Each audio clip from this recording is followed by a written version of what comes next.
on from Elgin High School. The fastest 10 weeks are here, folks, and we're right here for River Valley, Elgin.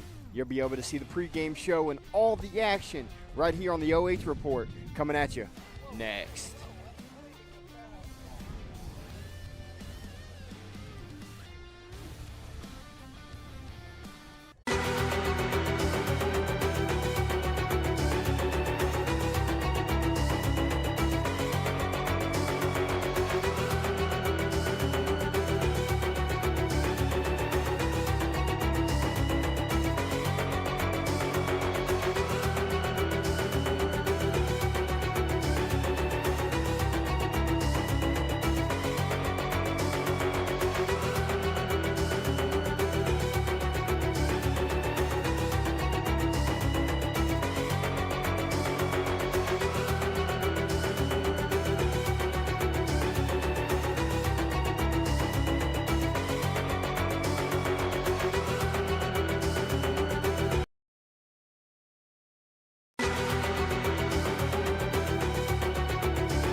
Welcome to Marion County Now, the heartbeat of our neighborhood, the fountain of our news. We're local, we're pertinent, and we're all about you. We're dedicated to keeping you in the loop, involved, and linked with the community. And the cherry on top, our service doesn't cost a dime. Marion County Now, our neighborhood, our news.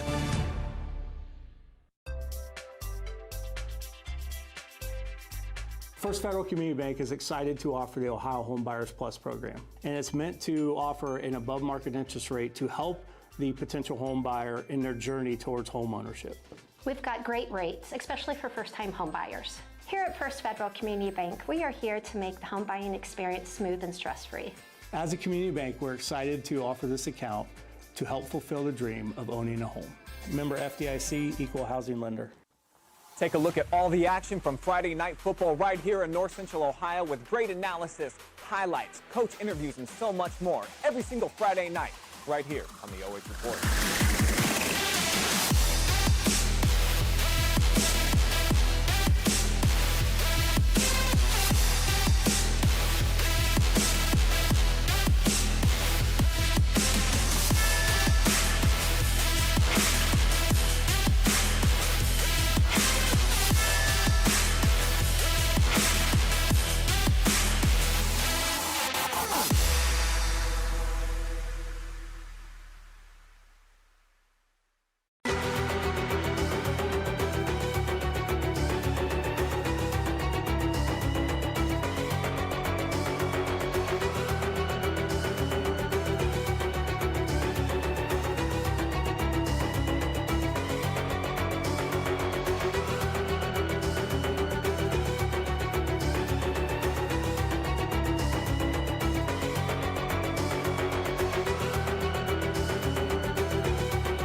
welcome to an overcast Western Marion County for tonight's ball game. We open up the high school football season at Elgin, where the River Valley Vikings will take on the Elgin Comets in what is a rivalry renewed. These two teams first started playing in the early 1960s. Last time they met was 2013, where the Vikings prevailed 62-7, but after about 12 years, they are going to meet again tonight on the gridiron. I am Mark Bollinger along with my partner Josh Banks. And Josh, both these teams were 5-6 a season ago, lost in the first round of the playoffs.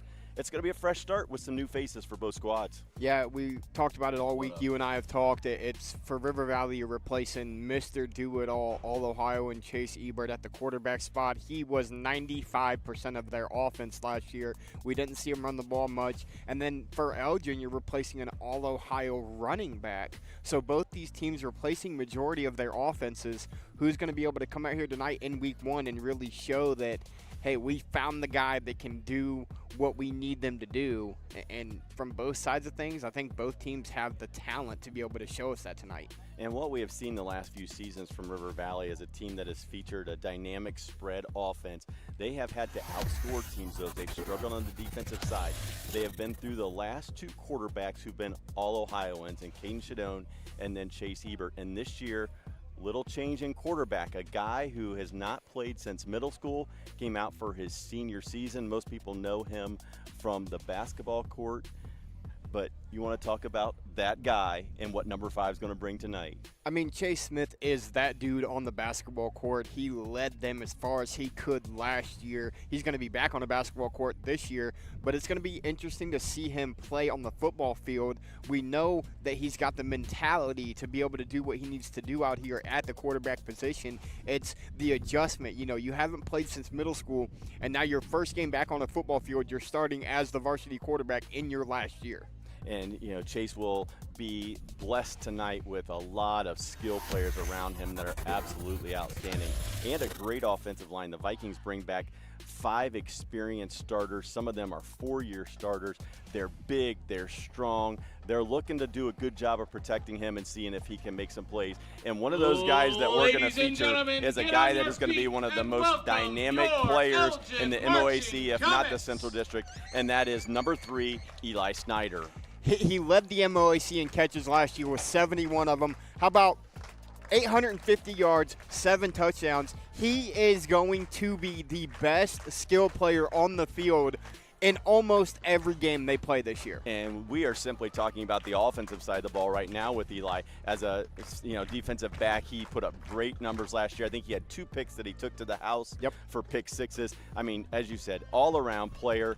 He has been phenomenal. And bad news for people is Eli, he's a young senior, and he has not done growing. He's shot up to about 6'2", 6'3". So you've got a dynamic playmaker in number 3. And, you know, we talked about Chase Ebert and the leadership and what he has done. This is Eli Snyder's team. You know, Eli's going to make plays on both sides of the ball, and we'll see what the Vikings can do tonight. Now let's flip it over here and let's take a look at this Elgin team also coming into the season 2023. They were 8-3, lost in the first round of the playoffs. Last year slipped a little bit, ended up 5-5, went into the playoffs, lost in the first round, and we were going to take a quick break here for the Elgin alma mater and the national anthem, then we'll get back to take a look at the Comets.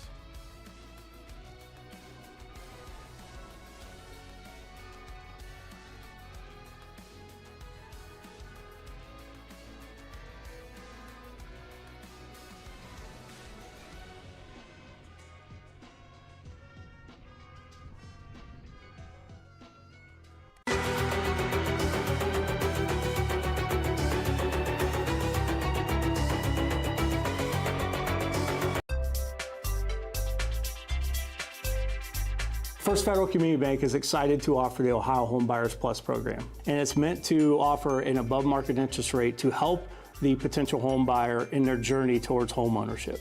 We've got great rates, especially for first-time home buyers. Here at First Federal Community Bank, we are here to make the home buying experience smooth and stress-free. As a community bank, we're excited to offer this account to help fulfill the dream of owning a home. Member FDIC, Equal Housing Lender.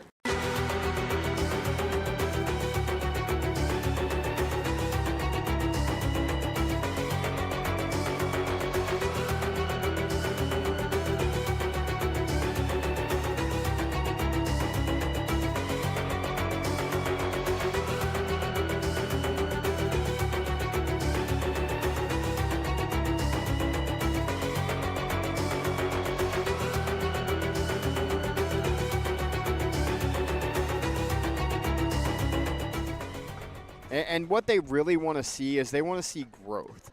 They want to see, yes, they were 5-6 last year, but they won 2 of their last 3, and they beat a decent hard Northern team. They played well in the games, and I tell you what, they lost to Grandview Heights in the playoffs, and I got to see Grandview Heights play Colonel Crawford. That's not a slouch when you play them in the first round of the playoffs. Absolutely, and you know this Elgin squad, you know they come in, they know they're a little undermanned. You look just at sheer numbers. River Valley has about 2-to-1 ratio as far as players, about double the size of the roster. You know, in the last 15 years, if you look at the growth of Marion County, so much of that growth has been on the east side, where River Valley has grown immensely in their school enrollment, where Elgin's kind of taken a little bit of a hit, getting smaller. So tonight we have the Division IV Vikings taking on the Division VI Comets.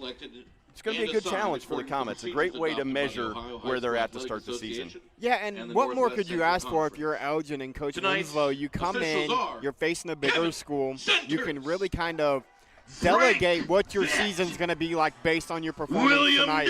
What do we need to work on? Where do we need to improve to come out and compete in conference ball this year? Well, for Elgin, looking at their schedule, this should be the best team that they play during the regular season. And for River Valley, if you're thinking, okay, let's go in there and let's get a win, you know that if you win tonight, Elgin should go into Northwest Conference play, win 5-6 games at least, going to give you a ton of second-level points for the playoffs. So great scheduling decision on part of the Vikings. Yeah, but I'll tell you what, on the side of Elgin, you know, we talked about replacing Chase Ebert if you're River Valley.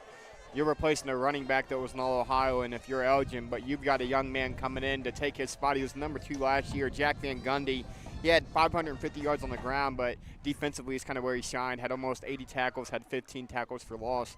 So it's kind of like what we've talked about. It's going to be which new main focus offensive piece can do their job tonight, and I think whichever one of them two shine is going to be the team that walks away with the win. And I think the biggest challenge tonight for the Comets is going to be replacing that defensive secondary.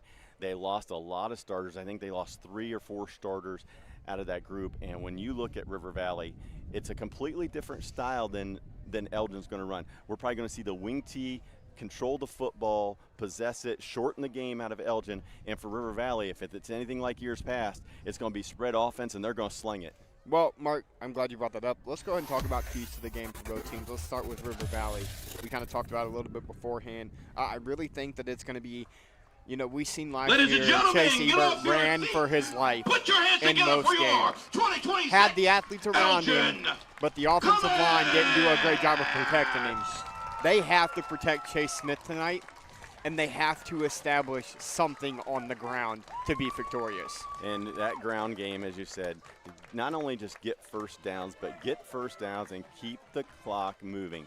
What teams have done in the past is they've tried to shorten the game, things like that against this River Valley squad, because when you play River Valley in the past 5-6 years, there's been a ton of possessions because they're short. Either it's 3 and out or quick hit, long touchdown passes, you know, quick drives. So it's going to be interesting just to see the style of play and the difference in these two squads tonight. And on the other side of things for Elgin, it's, hey, we just talked about it, pressure that new QB, get in his head early, put him on the ground a couple times, make him fear you defensively, and slow down the pace. Don't let River Valley run and gun on you. Make them run some offense. And with that, we will pretty much wrap up the North Central State College pregame show, and we will turn it over here to the Elgin marching band as we get ready to present the colors and the playing of the national anthem.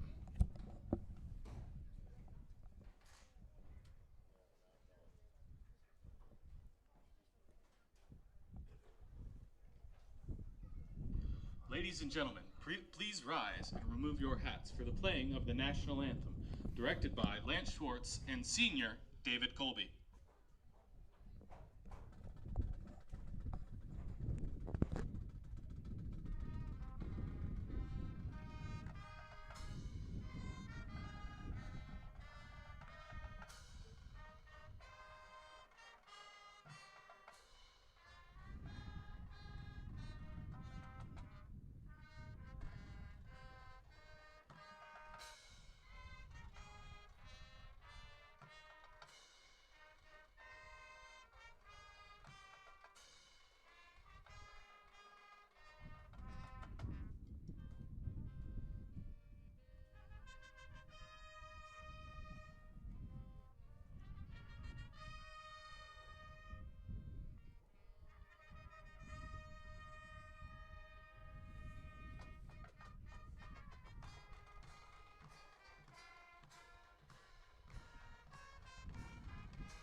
thank you to the Elgin Comet Marching Band for that rendition of the national anthem, and to, again, North Central State College for sponsoring the pregame show.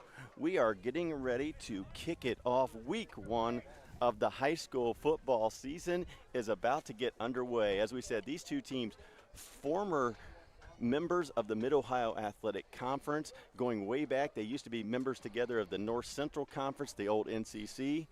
But several years ago, the Comets made the switch. But rivalry renewed, and the Comets and Vikings are about to get back at it here on the football field. River Valley will receive to start tonight's game, going from north to south here at Elgin High School. And I tell you what, Mark, kicking off.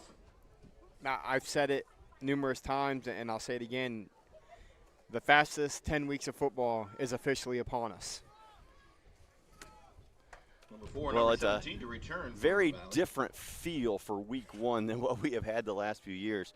Last few seasons, you come out here and it's been about 90, 95 degrees, it felt like, high humidity, a lot of heat.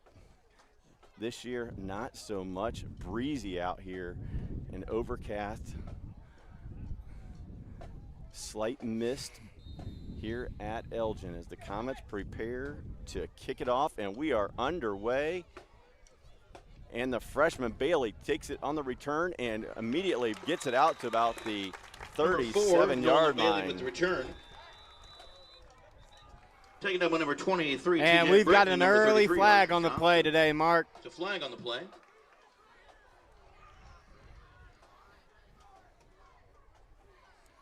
And right away, the Vikings are going to be penalized. Pushing the back, it looks like. Yep, personal foul. So River Valley starts off the season with a personal foul. River Valley. So what looked like really good starting field position for the Vikings, we'll see them marched back, and instead of the 36, they will take over and start their first drive of the 2025 campaign on the 21-yard line. Not exactly what you want to happen if you're River Valley. Now we're going to get to see the senior Chase Smith. They're in gun. He'll take a snap, running back on his right hip. He's going to look to throw. He'll throw a quick slant out. They're going to run a hook and ladder. First He's play. got the sideline, up the left sideline. He could go. Oh, touchdown, and Vikings. Touchdown, River Valley. Nolan the Bailey hook and in ladder The went to freshman, Myers. Nolan Bailey. The throw goes to Myers. Myers quickly pitches it to Bailey, and the freshman takes it to the house. And how 79 yards. How about the touchdown. speed there by the freshman Bailey? He caught that, and there were 4 or 5 Comets over there waiting for him, and he just outran everybody on the sideline, Mark. Well, he is a young man that is very, very athletic. Very strong guy. Watched him a lot last year in 8th grade during basketball season, and he can get it done on the football field as the Vikings make the point after, and we are 18 seconds into week 1, and River Valley immediately jumps on the Comets 7-0.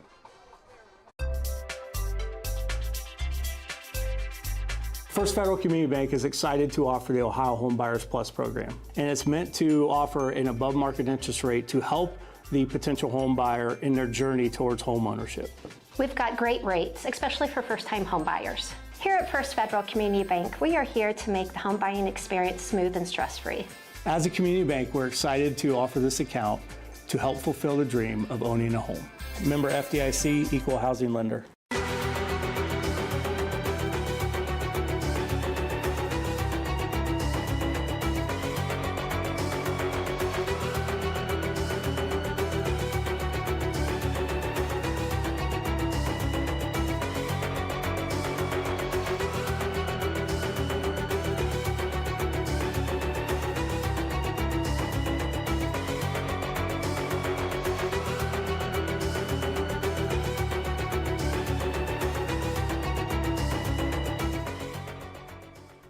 Back here at Elgin High School, where River Valley now kicks off. It'll be caught and brought up the left side, and he'll slip and fall as Elgin will take over at about the 23-yard line here. So Elgin takes over the football, find themselves quickly down 7-0 after the quick strike 79-yard touchdown pass. Chase Smith, hook and ladder. Nolan Bailey takes it to the house, and River Valley up 7-0. We'll see if the Comets can answer.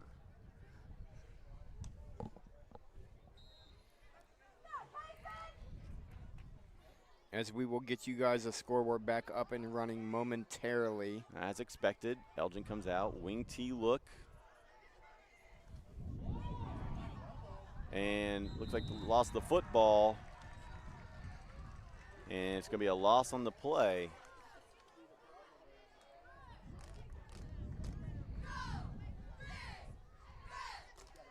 A loss of about 1.5 there on the exchange. Now against this wing T, River Valley defense going to have to be very disciplined, read their keys. Wing T use a lot of misdirection, counters, traps, reverses. Gets wide and upfield for a couple. Number 28, Brennan Lukehart with the carry. Lukehart on the carry. Taking down by number 6, Harrison Bradley. He'll gain 3. Elgin 3rd down. Brings up 3rd and 8 for the Comets. So early but important 3rd down here for Elgin. You don't want to give the ball right back to the Vikings.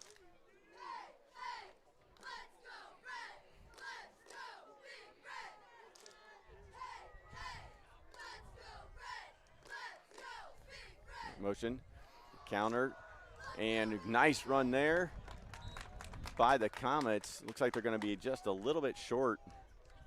Number 28, Brennan Lukehart with the carry. Lukehart on the carry. Brought down by number 16, Isaiah Betty. Gain of 6, so decision time here early for the Comets. 4th and 2. Long Comets 2. 4th down. It looks like the Comets are going to keep their offense on the field and go for it.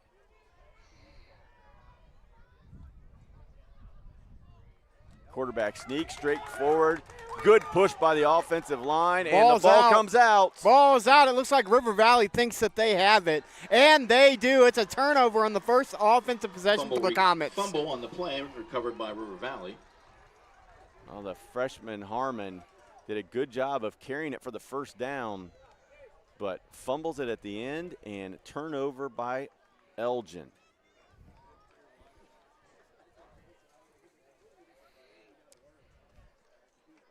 So 7-0, 9:29 to go here. River Valley offense comes back out on the field. Again, the Vikings go spread, 4 wide receivers. Bailey in the backfield with Smith. And River Valley doesn't like it, and they're going to call a timeout. Timeout River Valley.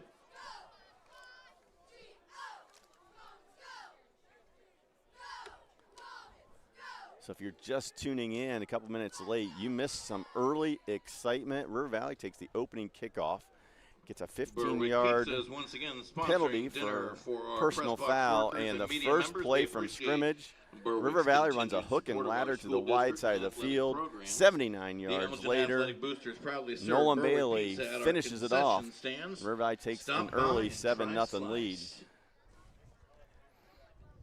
Elgin's first possession, 4 plays. Had enough for a first down. Thought they were going to move the chains, but a fumble at the end of it. They turn it over, and River Valley's taking over at the Elgin 39-yard line. So short field here for River Valley. Now Vikings come out and go 5 wide. Smith looks, throws it over the top, and incomplete. Intended receiver for River Valley was Riley Hummel. Hummel, 5'9", junior. Trying to find a seam in the Elgin secondary right down the middle of the field. Smith just overthrew him by a little bit. Brings up 2nd and 10.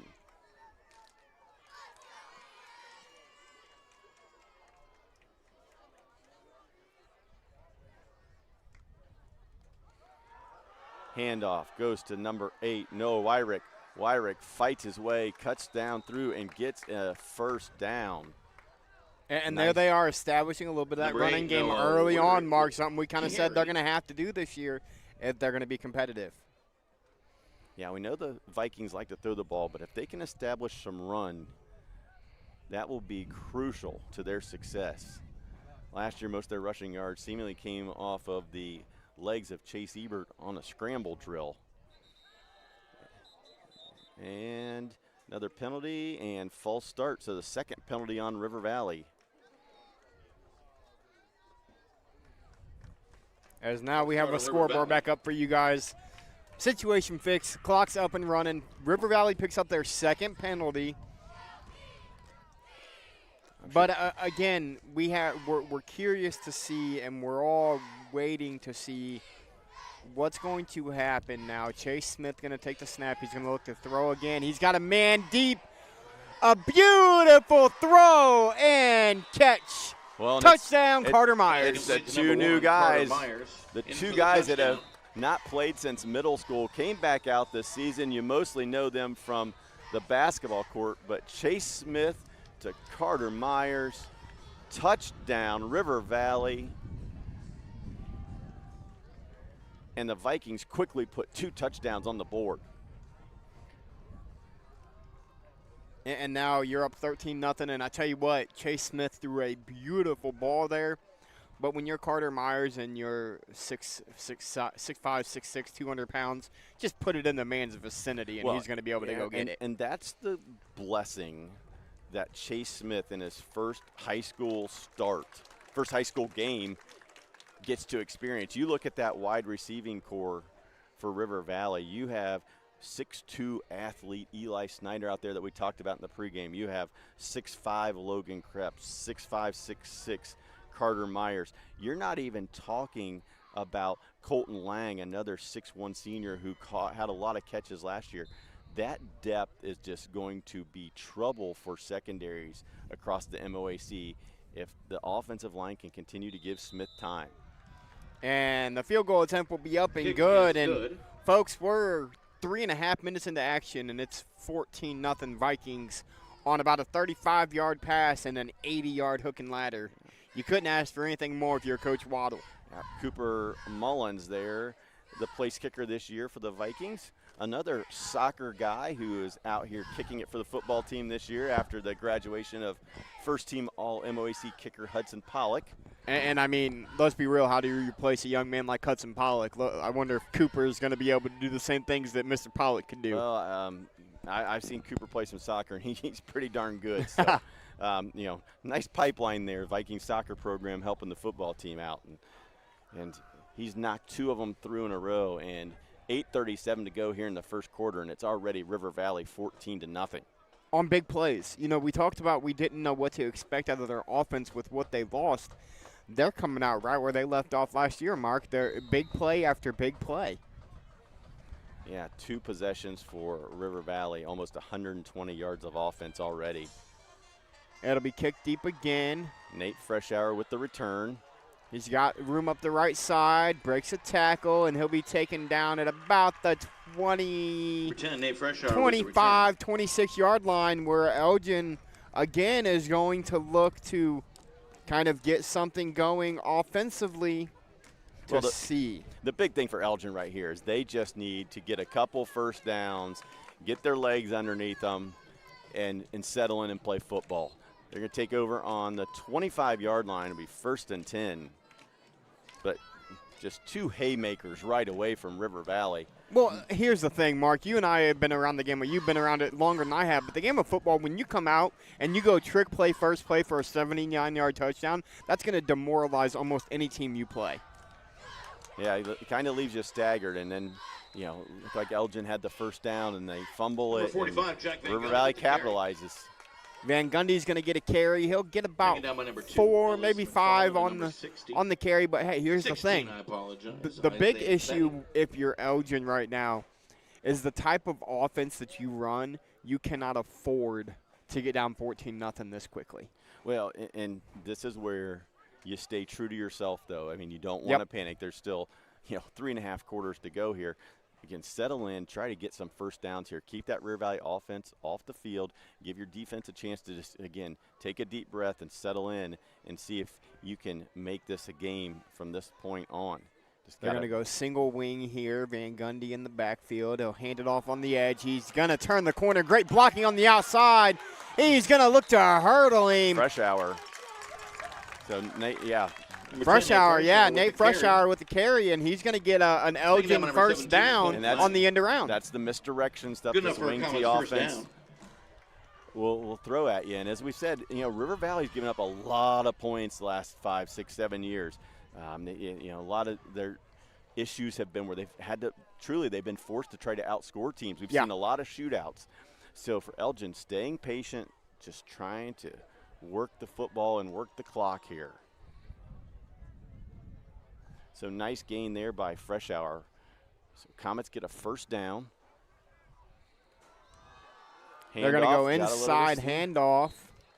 That's Fresh Hour again, really getting the workload here on the second drive. Taken down by about 150 of you out there between YouTube and Facebook checking us out for week 1 of high school football. And, 4 yards at a pop, the Comets will take that. 3 and 4 yards at a time, control the clock, control the football. Well, and being, from the Richland County area myself, I'm used to seeing this offense from like the Lucas Cubs and Scott Spittler and what they're still running this day. And the thing about it is you've got the athletes on the offensive side of things. You can break off a 40 or 50-yard run. They're going to go up the middle to Van Gundy. And it didn't look like a lot there, but he's going to surge forward and get a couple. Yeah, he'll get about 3 on the carry. It'll be third down. Van Gundy with the carry. Third down and about 6, maybe 7. 75, Jackson Cola. And if you're River Valley, here's the thing. You're going into a conference in the MOAC when they start conference play, where you're not going to see teams run this type of offense. And I think that's where the struggle might come in defensively. Defensively, they might be built to stop an Elgin, to stop a Lucas, a Fredericktown now, because I assume they're going to run the same offense. But when you go face the Ontarios and the Shelbys, Van Gundy's going to get another carry, and he'll be stopped about a yard, maybe 2 yards short of the first down.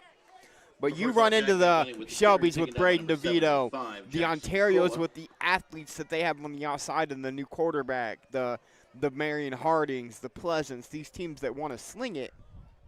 That's where you kind of see River Valley start to struggle on the defensive side. Right, and just sitting in the stands, you look out there, and just from the look test, you can just see the size and athletic difference just as far as not just quality, but the quantity of athletes River Valley can throw out there against this Elgin team. They quickly go quarterback sneak, good shove. It's gonna depend on where they mark the forward progress. The far side official, it looks like, has him short. It's going to depend on the forward progress, and if it's going where this ball spot is, it's going to be short of the first down, Mark. They're going to give him the first down. First down. So second first down of the night for Elgin, and they'll keep the drive moving. An 8 Sisters Bakery first down for the Elgin Comets. And this is what the Comets need to do. Yeah, you're slow down the pace, chew up the clock, just grind out first downs. As they've eaten 4 minutes on this drive in 5 plays, maybe 6 plays. Bring motion, give it up the middle to Van Gundy again, and he's right got away. nowhere. There's nothing there, no gain on that one. Van Gundy with the carry. Brought down by number 75, Jackson Cloa. Cloa on the tackle for River Valley.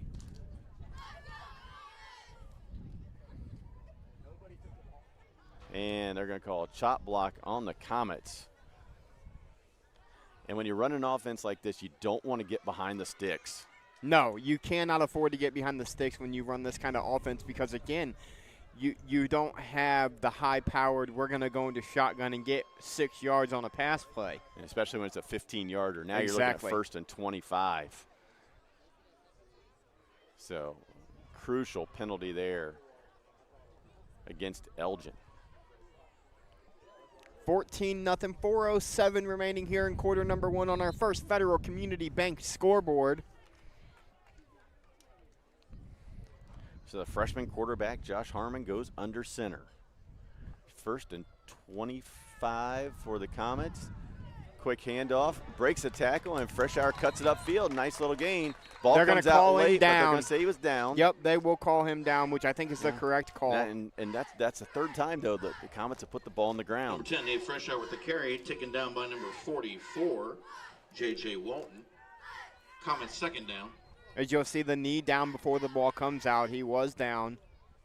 They're going to give Freshour a gain of about 7 on the play. Makes it 2nd and 17. You know, Freshour's had some success early here. Yeah, 3 he's doing carries for 20 yards.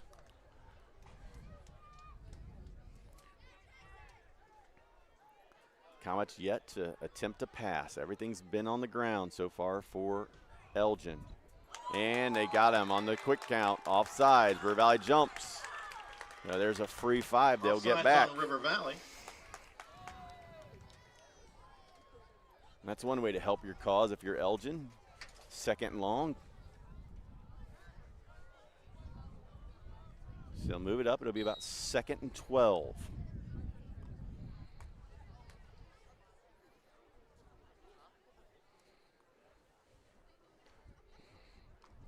We mentioned the quarterback, Josh Harmon, freshman quarterback, 5'8", 120 pounds.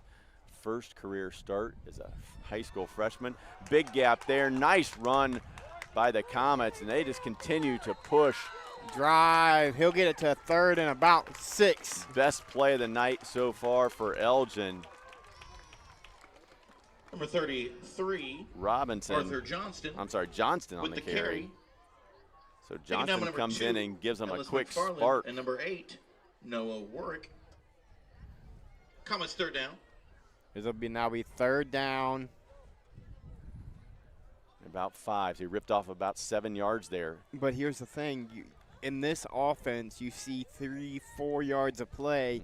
You're in that spot where you need 5 to get your next set. And we've already seen it, even in their own territory. Elgin's going to go for it here. You know, if they don't make it on 3rd down, they're 4-down territory all night. Yep. And you have to be. When you run the offense that they run, is we're going to have a timeout. Look like comes. Elgin timeout.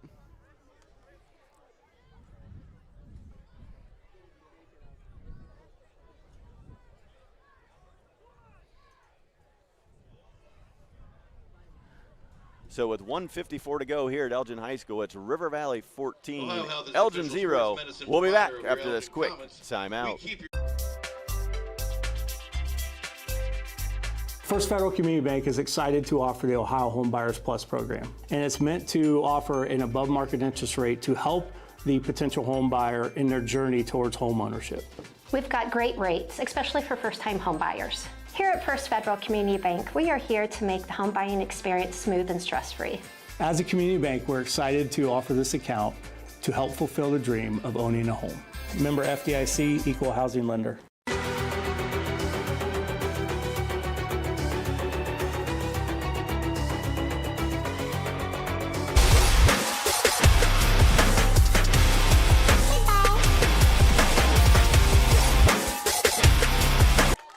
Welcome back to Elgin High School. Mark Bollinger along with Josh Banks. Elgin facing a 3rd and 5 right up the middle. And Harmon's going to get the Comets another first down. 3rd first down of this drive. And they keep the chains moving. Good push there by the offensive line. Yeah, and we're inside of 2 minutes now. Yeah, taking over 6 minutes off the clock on this drive alone. 7. They got it with 8.5 left.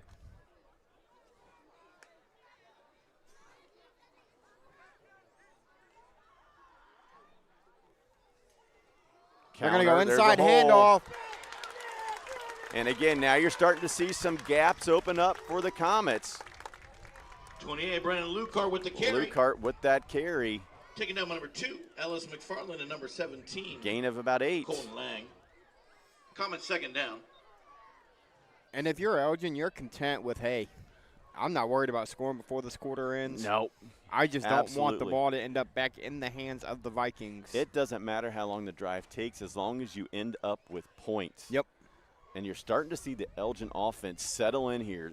Holes are starting to open up. We talked about you have to be so disciplined against this wing T offense. And again, quick counter, and they're going to get the first down.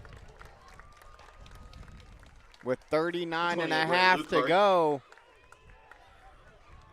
Again, it was Lucard on the carry. Picking up number 3. And here's the thing, Eli and it's something Snyder. that we see with this Comets first down. offense. You go fullback dive, fullback dive, fullback dive, and then you go that outside handoff to the guy motioning left to right, and then you go that little inside counter. They're going to bite on the motion every time. At the high school level, the kids are going to bite on the motion every single time. And again, you have to read the keys. You can't just go off of the motion when you're facing the wing T.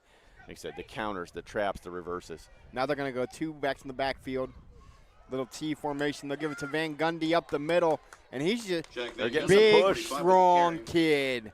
Jack Van Gundy listed at 5'8", 200 pounds. And that is going to bring us to the end of the first quarter. River Valley jumps out to a quick lead, 14-0, but Elgin looking to answer. When we come back, we'll pick up with second quarter action. You're watching high school football live and free on the OH Report. Welcome to Marion County Now, the heartbeat of our neighborhood, the fountain of our news. We're local, we're pertinent, and we're all about you. We're dedicated to keeping you in the loop, involved, and linked with the community. And the cherry on top, our service doesn't cost a dime. Marion County Now, our neighborhood, our news.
Welcome back to Elgin High School. Elgin trying to put their first touchdown of the 2025 season on the board. They've moved into River Valley territory. Number 33, Archer Johnson with the carry. River Valley jumped out to an early 14-0 lead. River Valley has ran 3 offensive plays. Elgin 15. High-paced, high-powered offense for River Valley. And Elgin, again, we talked about it. They're going to be that team. They're going to run the football. They're going to chew clock. And they're going to win games, 14-10, 17-10, 7-3. Those types of contests are the games that Elgin's going to win this year. They're going to go inside handoff.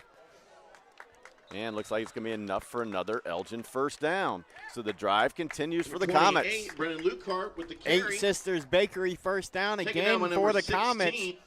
Their 5th of this drive, I want to say. Good enough for Comets first down. Absolutely, Comets. I think this is the 11th play of the drive. They're just chewing up yardage and the clock. And here's the thing. If you're Elgin, you take 6 minutes, say, to score from this position. You get ball back at half. Yeah, well, the River Valley offense has not been on the field in about 10 minutes of game time. As we said, 2 touchdowns on 3 plays for River Valley. Motion comes. He's going to roll out and look to throw. He's going to take a shot downfield. And it's going to be incomplete. Somebody got a paw on it for Elgin. They were just unable to control it. Intended for number 44. The Comets go run all night, go little fake, try to hit it over the top. Almost came up with it, but it falls incomplete, brings out up 2nd and 10. And I'm sure Coach Winslow's thinking, listen, we're in 4-down territory anyway. Let's take a shot, see if we can hit something, surprise them over the top. If not, now let's go back. We have 3 plays running the football to get a first down and move the sticks. Well, and that's well played by the River Valley defensive backs as well there. You didn't bite on the action. You stayed home as they'll go action again. They're going to go inside handoff this time. And again, you're getting 3-4 yards a carry. Yeah, Lucart again, I believe. It was Brennan Lucart. Number 28, Brennan Lucart with the carry. Taking down by number 10, Riley Hummel. And I tell you what, 3, you look Eli at Elgin's Snyder. backfield, and there's some Comets good-sized third down. young men back there. As you've got Brendan Lucart listed 6'3", 180, Van Gundy 5'8", 200. There's some big guys, and that's tackling somebody that size is going to wear down a defense. The bad thing for Elgin is you look at the other side. And you got 6'4" Harrison Bradley on the end. 6'4", 210 Harrison Bradley. Yeah, you go on down. You got 6'2", 260 J.J. Walton. You know, you rotate some of these other guys in. Logan the Jackson Krebs on the end at Cloas, 6'4", 205. Carter Logans. You know, you're looking at 6'5", 260, 6'3", 260. River Valley's got a lot of big bodies out there as well. As Elgin will take a timeout. But I think if you're Elgin, you look at this drive, and I know you're trying to obviously win this game in front of you and trying to come back and beat River Valley here. But if you're an Elgin fan sitting in the stands, you're watching this potential. You have a freshman quarterback out there. You're starting to open up some holes here against River Valley. You got to be thinking, you know what? This is going to be a good season. We're going to be able to control the football and run the football on people all season long in the NWCC. And if you're Elgin, that's exactly what you want to happen. These are exactly the things that you want to see. Yeah. You really want to, as we're going to correct some things here. Yeah, you know, for Elgin, you know, when you go play, and no disrespect to these schools, but you go play the smaller schools like the Ridgedales, the Ridgemonts, the Hardin Northerns, you're not seeing 6'5", 260 across the defensive line, you know, across from you. You know, River Valley just has a bunch of big athletes that the Comets won't see the rest of the year. But Elgin bounced it outside. He's got it on the right side. And He's again, going to be another just nice short run by Freshour of the end zone. Number 10, Nate Freshour with He the saw carry. the seam, bounced it outside. Pushed out of bounds by number 16, Isaiah Betty. Gets pushed out of bounds, but Comets are knocking on the door. Comets first down. And it'll be first and goal for the Comets. What a great drive here by Elgin. The Comets have answered. You wondered how they would answer after giving up the 2 big plays. What a drive when they needed it the most here in week 1. 9:34 left, and I tell you what, I see the backfield. This ball will no doubt in my mind go to Jack Van Gundy for 2 yards up the middle. And that's exactly who it's going to go to, and he's going to punch it in for a Comets touchdown. Well, great answer by Elgin. Van Gundy caps off the drive, 2-yard touchdown run on the right side, and Elgin now trails 14-6. And it's exactly what you want if you're the Elgin Comets. You took that ball over with 8 minutes left in quarter number 1. You ran 8 minutes off of that clock and another 2 or almost 3 full minutes off of the second quarter clock. Unofficially over 11 minutes on the drive, 16 plays result in a touchdown. And they're going to line up to go for 2. And they're going to get it. 2-point conversion is good. So the Comets with a 2-point conversion, and it's 14-8. Great answer by the Comets. So with 9:29 to go here in quarter number 2 from Elgin High School, it's River Valley 14, Elgin 8.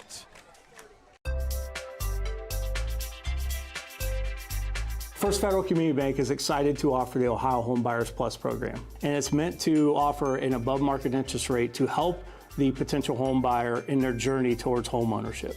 We've got great rates, especially for first-time home buyers. Here at First Federal Community Bank, we are here to make the home buying experience smooth and stress-free. As a community bank, we're excited to offer this account to help fulfill the dream of owning a home. Member FDIC, Equal Housing Lender.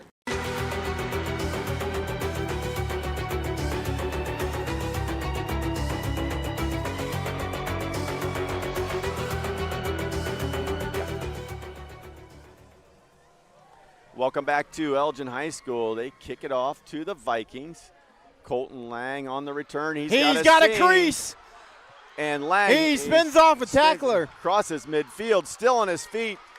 And great return there by the senior Lang. Colton Long taking down by number 23. Immediately takes it right back into Elgin territory, where the Vikings will start on the Comet 42-yard line. And if you're River Valley, that's exactly what you want. So that last drive by the Comets, unofficially, 16 plays, 75 yards, 10 minutes and 52 seconds they took off the clock. Now comes out the River Valley offense, who's been on the field for 3 plays. 2 of them have resulted in touchdowns. Turns around, hands it off, left side Freshman hole. Bailey taken down there after number 4, a nice gain. Carry, taken down by number 54, Cooper Likens. So Bailey gains 5, so 2nd and 5 for River Valley. They'll stay in the spread look. 4 wide receivers, Bailey beside Smith. Hand it to Smith again, breaks a tackle, cuts up field, and flag comes in. It's going to be a block in the back on River Valley. And early, you see this freshman Bailey, quick, elusive, breaks some tackles. Got a hanky on the carpet. 2 hankies. And a holding on River Valley. So it'll negate the nice run there by Bailey.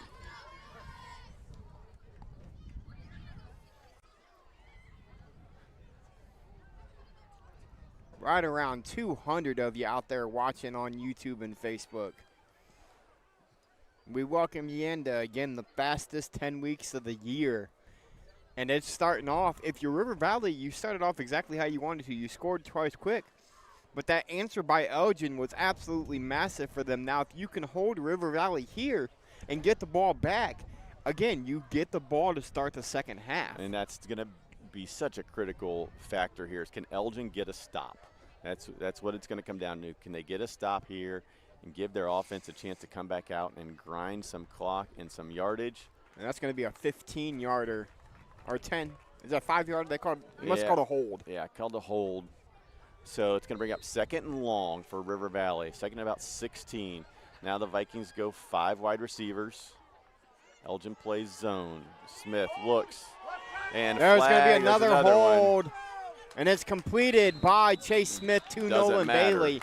But we're going to have a hold on River Valley. And their third or 4th penalty here in the first half. Their 4th. And I want to say there was a block in the back on the first possession on the kick return, and then it was the offsides. The other 2 are the last 2 plays on holds. Right, and coming into the season, the talk of River Valley, talking about the offensive line, was they were deep, they were experienced, they were big. Last year they struggled. And Chase Ebert was under a lot of pressure last year. A lot of the better teams really were able to get to the quarterback, and Elgin's having some success here early, and now it brings up a long 2nd and 25 for Elgin.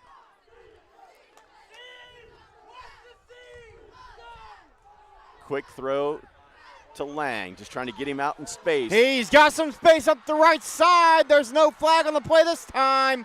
Lang is going to take it inside the 10. Again, just out-athleting the Comets.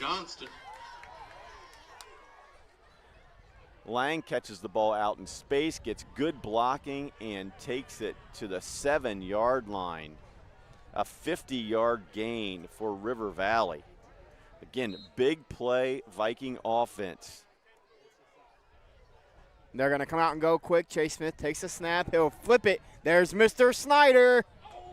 He's going to get met at about the 4-yard line by the Comet defense. First time we've called Eli's name on the offensive side. Vikings 2nd down. Good hit there by Freshour, but a gain of 4 for Eli. I tell you what, Mark, how good do you have to feel if you're Matt Waddle on the other sidelines? You put up 2 touchdowns, and Eli Snyder just touched the ball for the first time. I mean, they are loaded with athletes out there. That is for sure for River Valley. Chase Smith's going to go under center. And we're going to get, it looks like, a River Valley timeout here with 7:17 left to go in quarter number 1. So, Mark, we're going to go ahead and stay here, and I guess I'll pose to you the question. River Valley scores quickly twice. The big play hook and ladder, and then the big pass to Carter Myers. Other than that, this is exactly the game that the Elgin Comets want. Yeah, I mean, that's what Elgin has needed, is that methodical, slow, occupy the football kind of drive. They got it their last possession, were able to score to cut it to a 6-point game, but they have just been unable to stop River Valley on the offensive side. It's that explosive Viking offense that we have seen, and that's going to be critical for River Valley. Can they continue to get big plays as you start to see them get into league play? Because they're not the team that's going to grind it out and get, 4, 5, 6, 7 first downs on a drive. Well, and I think the other question you have if you're the Vikings is, you're now at about the 3-yard line. What do you do here? Well, this is where we seen them telling you what they're struggle going to last do. year. If you look in the backfield, you've got two big fellas. You've got Carter Logan, 6'5", 260 at fullback, and behind him, J.J. Walton, 6'2", 260. I can tell you where the football is going to go. It's going to go to Carter Logan. And he's going to get pushed, and it's going to come out, and Elgin has the football. Carter Logan fumbles inside the 5. They give the ball to the Carter Logan, offensive lineman, lined up as a fullback. He fumbles on the goal line. What a huge turn of events here at Elgin. But Elgin's not in the best spot right now for the offense that they run. But if you're Elgin, you don't care because you stopped them from scoring in what everybody in this stadium expected to be another easy touchdown for River Valley. Well, that's the thing. You run into situation. So each team with one turnover here in the first half. Comets fumbled on the first possession of the game after gaining a first down. Now River Valley fumbles on the goal line. Elgin with the football, 7:12 to go. Can they put together another drive like their last one? Vikings, all 11 guys, well, within about 10 yards of the line of scrimmage. Comets try to bring the ball out from the 1. They'll get maybe 1, maybe 2 yards on the play. It'll be 2nd and 8. The clock's still running. And here's the thing. If you're Elgin, you don't even care what happens on this drive. Well, but the thing is, in my opinion, if you're Elgin, you can't give River Valley the ball back no matter how much time is left, because they've shown one play and they can take it to the house. Yes. That quick strike Viking attack is scary, because if you miss one tackle and you have these athletes out in space, you're in trouble. Well, but now the fear is I think kind of what we've talked about in the past. Yes, you've got the two big boys that you can put in the backfield. He's going to get wide. He'll break a tackle, get to about the 5. Well, and there it was our guy we were talking about Number 33, early, Eli Snyder here, got through a block and made a tackle. Fought off the block, made the play. Hummel cleans it up. Brings up 3rd and 6. Now the worry, though, and I'll pose you this question, Mark. 3rd and 6. If you're Elgin and you get, say, 3 yards here, what do you do? You have to kick it. I don't think there's no way. Well, it's easy to sit here and say there's no way. It's easy to say there's no way, but you're also with the understanding that if we give River Valley the ball with 4 or 5 minutes to go, the Comets haven't been able to stop them. They're probably going to score. So do you take your chances and say, well, if they score quick, at least we're going to get the ball with 4 or 5 minutes? It's going to be an inside handoff, and he's not going to get anywhere. Get back, Van Gundy will get back to the line of scrimmage if that. I think he lost a yard even. So it looks like a loss on the play. So 4th and about 7. And the Comets are looking to the sideline. Well, because here's the thing. You proved that you can stop them inside the 10. Do you punt it to them and give it to them at the 50 when they're going to hit you for 50 on one play? See, I would disagree, because did you stop them or did River Valley stop themselves? Well, but I think that's going to be River Valley's question all year long. What are you going to do inside the 10? Yeah, when that spread offense, the field shrinks. Yeah.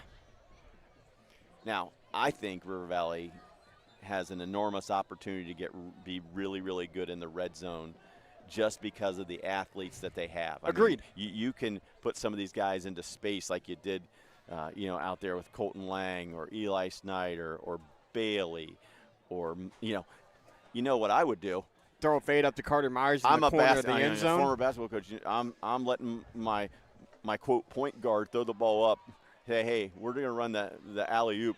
Carter, go get it and throw it down. Yeah, that's what I'm going to do. Well, but here's the other thing, too. If you're River Valley and even if you're Elgin here, I agree with you. I think you have to punt this football. You do not want to give – if you punt it, you at least make them do it again, right? You go for this and you give them the ball on the 5-yard line, you're asking them to score a touchdown. Yeah. You punt it, you make them play, but if you're River Valley and you're down there inside the 5, you've got one of the best athletes on the field in Eli Snyder, give him a jet sweep and let him bend a corner. Speaking of him, he's going to be back to return it. Comets looking to punt it. A little bit more of a mist coming down here, slight sprinkle. Good snap. There's the kick. Eli's going to have a shot to catch it on a roll, and he will. He has space. Gets it about the 40. Upfield. Cuts it back, and about a 20-yard return for Eli Snyder. He'll take it almost to the 20-yard line. So Elgin gets it out of there. They gain about 13 yards on the punt. Again, great return there by Snyder. Exactly what you want if you're River Valley, and here's the thing. You see him coming out wide. You've got so much size if you're the Vikings. Snyder's going to be in the slot. They're going to go 5 wide, Smith in the backfield. Trips on his left, Twins on his right. Carter Myers, the big man up top on the right-hand side. That's exactly where he's looking to go. He's going to throw it up to him, and he's unable to make the play, but we're going to have pass interference on that side. While they make the call, we'll take a look at it. On the play. And, yeah, absolutely. He got into his body before Carter had a chance to come down with the football. Oh. Correct call there by the officials. But here's the thing. Yeah, you're now seeing Carter Myers is 6'5", and we all know what he can do when it comes to his ability to jump. Let him go get a football. Well, and that's exactly what they were trying to do. And – again, you feel bad for Elgin because, okay, you can slide a 6'3" or 6'2" defender out there, but then you have Krebs on the other side for a guy who's also 6'5". It's like pick your poison. Instead, the Vikings try to go the inside run game, and the Comets are there. Yeah, Nolan Bailey's going to get stuffed. Noah Work with the carry. Or is that Work? Wyrick. His Wyrick, yeah. Yeah, Wyrick. Bailey really showing to be number 54, Cooper Lykin. A freshman that's going to contribute. He's elusive. Tremendously. And if you've watched him again as a middle schooler, he did not look like a middle schooler. Very strong, well built. He was an athletic kid. Going to throw a quick slant. Colton Lang is going to catch it. He'll be down at about pass complete to number 17. The 3. Colton Lang. Just short of a first down. 3. Archer Johnston. Yep, going to be about third Vikings, and 2. Third and 2. Third and a long 1.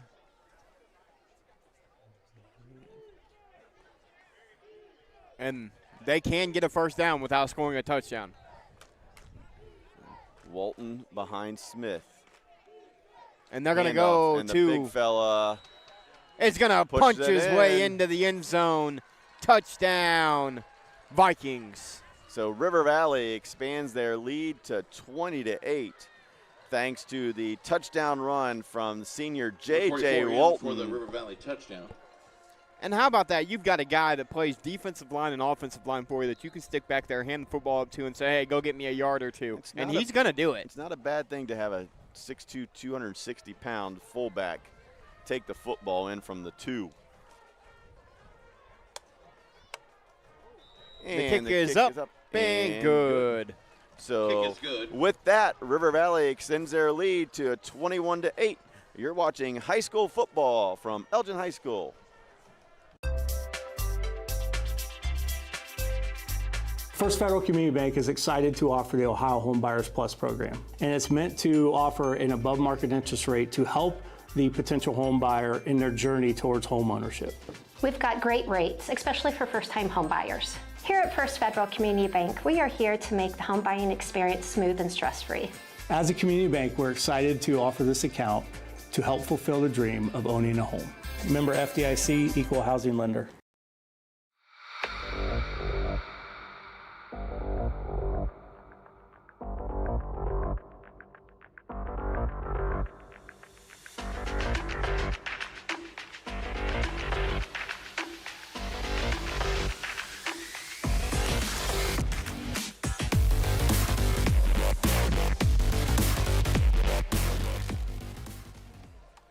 Welcome back to Elgin High School. 3:15 to go here in the first half. River Valley leads Elgin 21-8.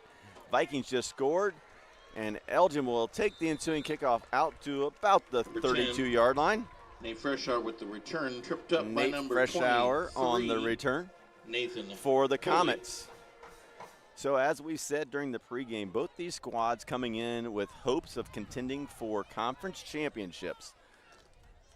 These two teams have not met since 2013, renewing the Marion County rivalry that started back in the early 1960s. As a guy who's lived in Marion County my whole life, it's nice to see the blue and gold taking on Elgin out here. It's a lot of great football games and great athletes these two teams and schools have put on the football Number 33, field. Archer Johnson with the carry. Johnson gets a carry there. That's normally He's slow getting up. 54, it's normally a Van Gundy carry. Johnson on the floor or on the field for him. Elgin second down. Well, as we were saying, both these squads were 5-6 a season ago. Both went 5-5 during the regular season. River Valley, Division IV, lost in the first round of the playoffs, 37-21 to Vermilion. Comets, 5-5 during the regular season. Went on the road, lost 41-6 to Grandview Heights. But both of them have high Division hopes. I athlete for that Grandview Heights squad, by the way. A young man played for them last year. Can't remember the name. Going to Penn State to play football, a running back for them. And I tell you what, I got to see them play Colonel Crawford in a semifinal game. And that young man was a man amongst boys. Well, the Central Ohio area has produced some running backs. Delaware Hayes has a running back that's committed to Ohio State. Yep. And you start looking around. Grandview Heights, you look at Luke Lachey, who was a tight end there before he went to Iowa. They've churned out some athletes out of the Grandview area as well. It was a tough matchup last year for Elgin in round 1 of the playoffs. But again, both teams have high hopes, expecting good seasons out of their respective squads in the MOAC and the NWCC. The clock is running, 2:40 to go here at Elgin. Comets get the ball to start the second half. They'd love to get some points here. And he's got a big hole on the right side. And nice gain there by Nate Freshour. Gain of 13. Ellis McFarland and number 3, Eli Snyder. And Snyder makes another tackle. The Elgin rushing attack is finding their rhythm a little bit here. They get it to midfield. 2:30 to go. See if the Comets try to speed it up a little bit here. Get in the end zone. Clock is moving. Well, here's the other thing, too. If you're the Comets, you've got a true freshman at quarterback, and you're getting to see what he's capable of against one of the best teams in Marion County. And Freshour again weaves his way through and steps out of bounds. Another nice gain by Freshour, gain of 7. 7 yards, you're now second down. Snyder makes another tackle, but Freshour's gotten 6-7 yards on majority of his carries. Yeah, 50 yards on 6 carries for Freshour. He's done a really nice job getting to the edge, working his way through traffic. Yeah, I was going to say he does a really good job of not forcing the action. Yeah, real patient, reads his blocks. Yeah. He finds a hole. He waits for that edge to get sealed before he tries to cut back inside. He reads everything really well. Again, though, when you look at this River Valley defense, their secondary is so talented. 7 yards is a good carry, but they're going to go inside, counter. Breaks it outside. And enough for a first down, and no thought maybe flag. a face mask or a horse collar or face mask. It looked like he kind of went down awkward there. Taken down by number 8, Noah Warwick. But again, a first down, so 1:56 to go. Comets quickly up on the ball. They're going to go quick. They're going to give it up the middle to and they're waiting on him this time. Carter Logan there to meet him. And I tell you what, that's where you run into the issue of number 10, Nate Freshour with Jackson Kaloa actually makes him. Riley Hummel. Riley Hummel also in from his cornerback position to make the tackle. But, you know, we talk about size, and I'm looking at rosters here, and River Valley goes 270, 260, 260, 260, 250, 270 across the O-line, D-line. Yeah, they are definitely big up front in the trenches. They're going to look to throw. And Leaks gets it out. Caught. Van Gundy. And up the sideline, and nice gain there by Van Gundy. So the freshman quarterback gets his first completion of his high school career. Comets, first down. So congratulations to Josh Harmon, making his debut freshman season. First completion goes for first down. And the patience, because one thing about this offense, when you go play action out of this, there's a weak side guy coming in untouched every single time. Right back to the run game and quickly brought down. I think that's on the tackle and Jackson Claw on the tackle. Taking down by number 75, Jackson. Comets right back to the line. Under 1 minute to go here. Comets second down. 28 yards from pay dirt. They're going to go inside again. And gets a couple. 28. See if the Comets use a timeout here. 25. They have one remaining. Instead, they're going to line up, go quickly. Here's the thing, though. When you can't go gun, get out from under center, it makes it very difficult. They're going to look to throw again. He's got a man open downfield. He's going to find him, but it's dropped. Good read and throw. 28, Lukart just couldn't come up with it. Would have been enough for a first down in a little bit of space as well. Yeah, he had plenty of space. There's nobody in front of him. The blocker in front of him is all there is. Bailey was with the receiver, had his back turned. It would have been a first down and a little bit more. That could have potentially got him inside the 5 and out of bounds, which would have been crucial with a timeout. Instead, it falls incomplete. Harmon now 1 of 3 throwing on the night. So 4th and 8, 24 seconds to go here. Elgin on the 27-yard line. Harmon rolls, looking, throws, almost intercepted by guess who? That's intended for number 10, incomplete. Turnover on downs. And I believe that was Mr. Eli Snyder, once again there to make a play. Now if you're Elgin, unfortunately there's 18 seconds to go here in the half. This is where you've got to be a sure tackle. Coach Winslow has to have a play in the playbook as they're going to flip sides, but offensively, that's where in that situation you've got to have a play in your playbook where you get into the gun. You have to get into the gun. You have to throw the ball downfield to give yourself a chance because they've already shown they can beat you deep twice. Well, and this is where, 21-8, Comets just need to get themselves to the locker room without giving up another touchdown. River Valley's going to bring quads to the short side, and they're looking to the outside to Snyder. Complete. Snyder catches, cuts it to the inside. He's dangerous. He has space, and he's going to get brought down at the 47-yard line. There's still 7.5 seconds left, and River Valley has 2 timeouts left, Mark. Taking up by number 10, Nate Freshour, number 20-yard gain.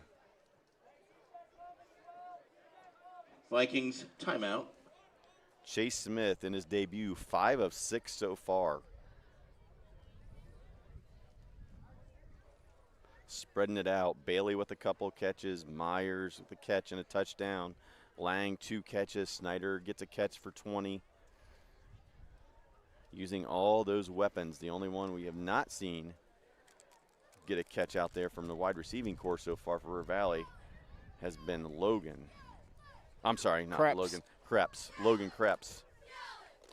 So, yeah, Logan was right. Yes. You knew who you were talking about. As I'm looking at Carter Logan and, yeah, Logan Krebs, 6'5" wide receiver. But here's the thing.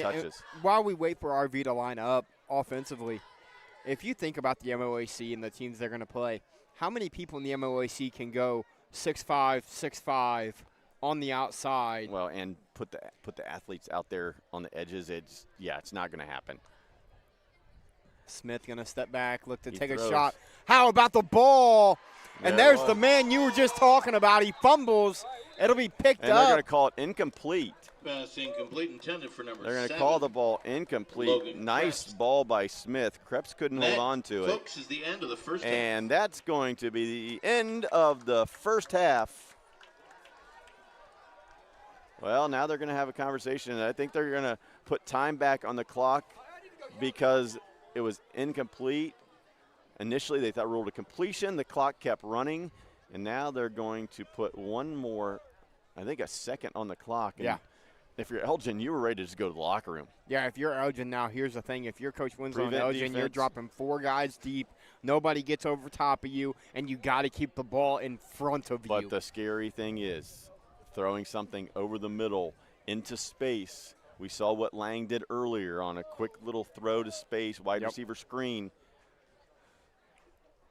You got Snyder, Bailey, and Krebs on this side. And it goes to Snyder. That's what they want. They want to get him in space. And Eli fights his way forward for about 10, but that will be the last play of the first half here from Elgin High School. You're watching high school football on the OH Report. At halftime, it's River Valley 21, Elgin 8.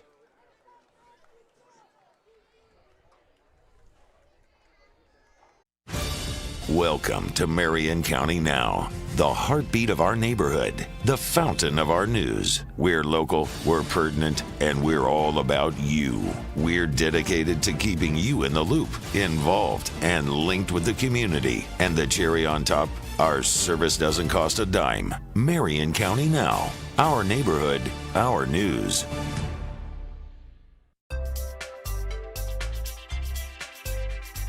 First Federal Community Bank is excited to offer the Ohio Home Buyers Plus program, and it's meant to offer an above market interest rate to help the potential home buyer in their journey towards home ownership.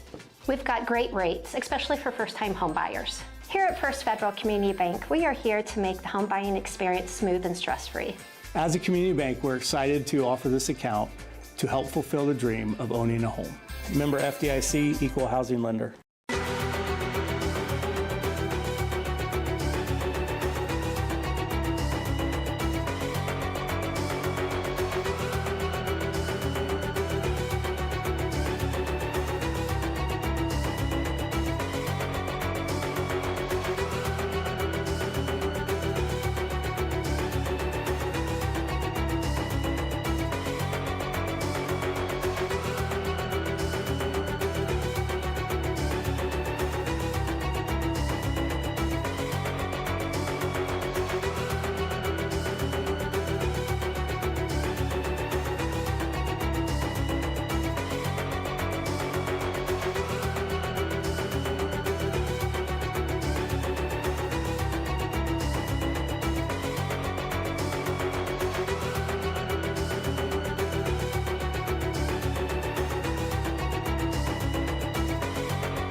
Energy. This song perfectly captures the swagger and soul of the decade, inspired by the 80s. Let's start it off with Uptown Funk by the Marching Vikings.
Now let's get ready with this party anthem. Now we're going to bring it up with a little bit of a country hit by Cuban rapper Pitbull and pop artist Kesha. We're bringing to you their most popular song, Timber.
Now closing it off, we're going to hit it with one of the last songs of the decade by teenage heartthrob, the Jonas Brothers.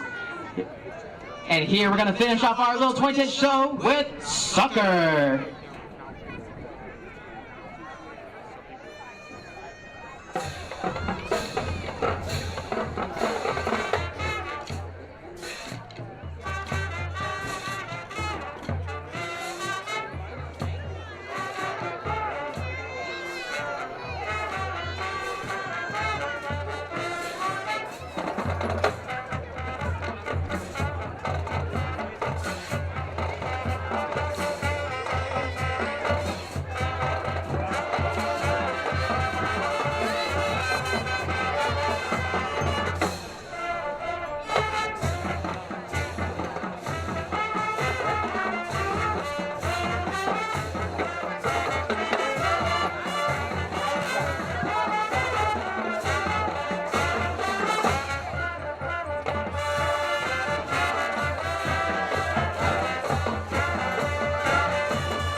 Let's hear it one more time for the River Valley Marching Vikings! We would also like to thank all the parents, boosters, school administrations, and community members for their unwavering support of their students. Let's go Vikings!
I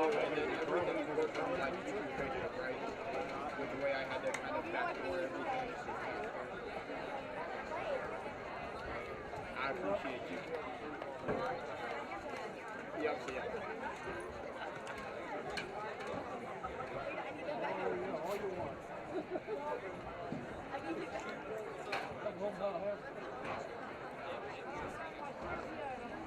How much for the break?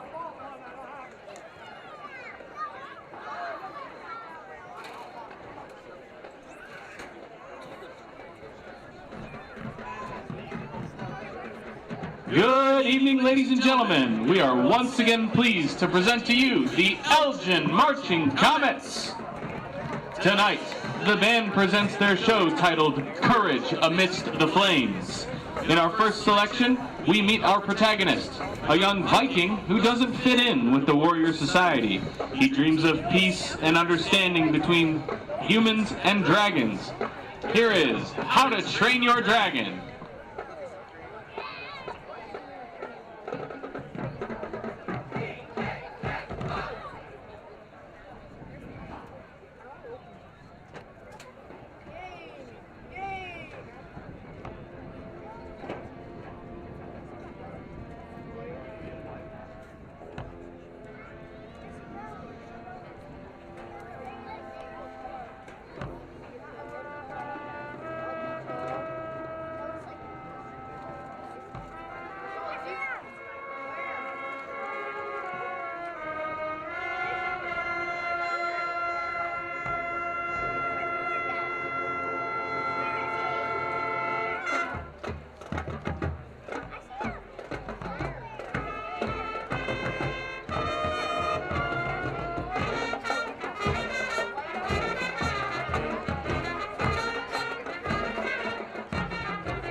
Our hero encounters a wounded dragon, but unlike others, chooses to help it.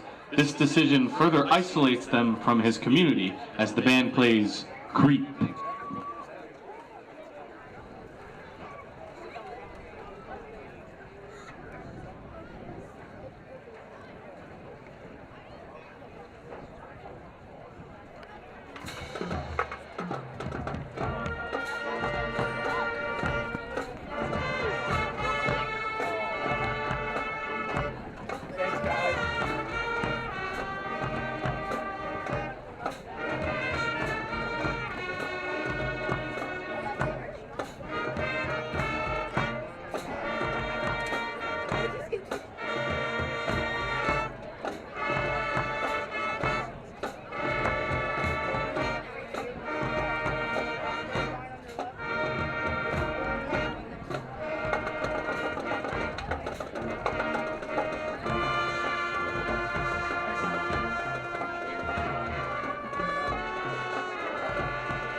Our hero and his dragon ally must prove the power of their friendship, facing both human prejudice and fierce dragons in a spectacular showdown as the band performs Through the Fire and Flames.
Ladies and gentlemen, your Elgin Marching Comets are under the direction of Lane Schwartz and assisted by Daniel Perrin and Jacob Moses.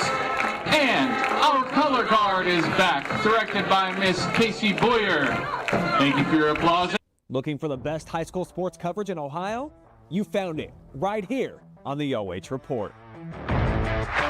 From the field to the court, we've got it all. OH Report brings you local coverage like nobody else in the area, live and free. Follow OH Report now and never miss a moment of the action.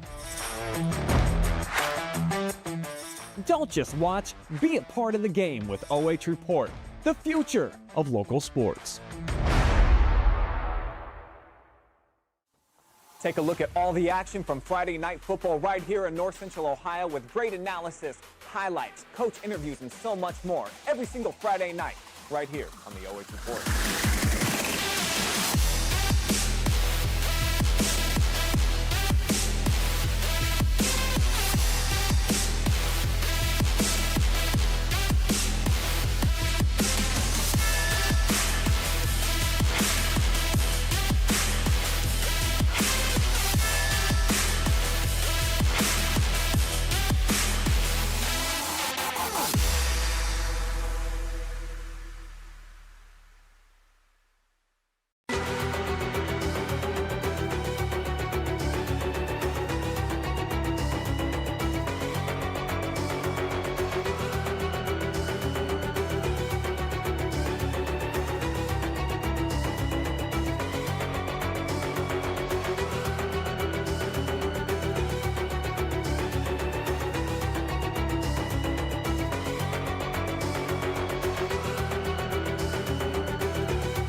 very, very different teams on the offensive side of things. The quick strike Vikings against the methodical Comets, and the Vikings came out and hit pay dirt early 2 different times. The first play of the game, a 79-yard hook and ladder.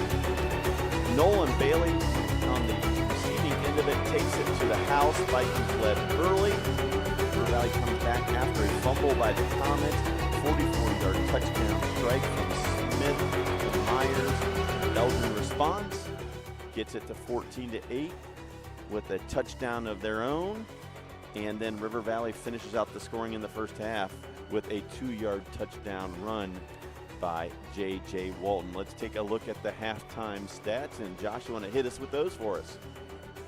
Offense for River Valley. They've only had 3 first downs all night, but how about Chase Smith coming out his first game since he was a 7th grader? 211 yards, I want to say 5 of 6, maybe 6 of 7. 8. Yep, 6 of 8. Through the air, 2 touchdowns, 1 on a hook and ladder. And then on the other side of things, if you're Elgin, you ran for 128 yards against this River Valley defense. Both teams with 1 turnover. And penalties not really as much of a factor, I think, as either one of us thought they might be. Yeah, so Chase Smith in his first high school start came out this year for football as a senior, playing quarterback, 6 of 8, 211 yards, 2 touchdowns for River Valley.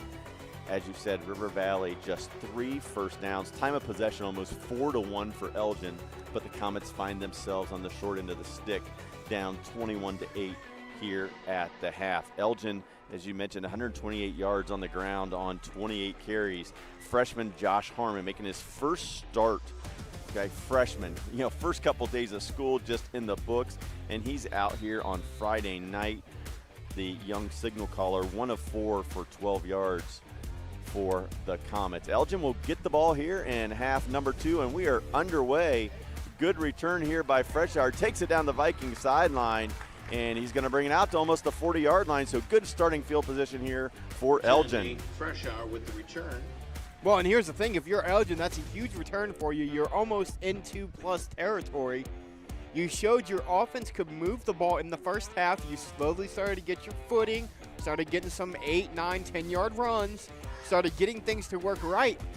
If you're Elgin, a touchdown and a stop, and you got a chance. You still got a chance to win this football game. Yeah. And the weather conditions here, not what we have been used to on weeknights. I about said Friday. On Thursday night here in August. Dreary, a little bit of rain coming down, and the Comets start and go right back to that ground attack and up the middle for a gain of about 4 or 5. Van Gundy. Yeah, Van Gundy getting the first carry of the half. He's going to get about 5 yards, and if you're Coach Winslow and the Elgin Comets, that's exactly what you want. 4 yards carry, get you to 4th and 2, or 4 yards carry, get you first down on 3 plays. 3 yards carry, get you to 4th and 1. That's what this offensive system is built to do. Well, we talked a little bit at halftime with some of the people around us and each other, and this is an Elgin squad that when they get into NWCC play, they're going to be a tough squad to deal with. This offense is going to cause trouble. They got some athletes. They're going to win some games this year. He's going to look to throw again. Takes a lick. Yeah, Harrison Bradley there with the pressure. That's intended for number 28, incomplete.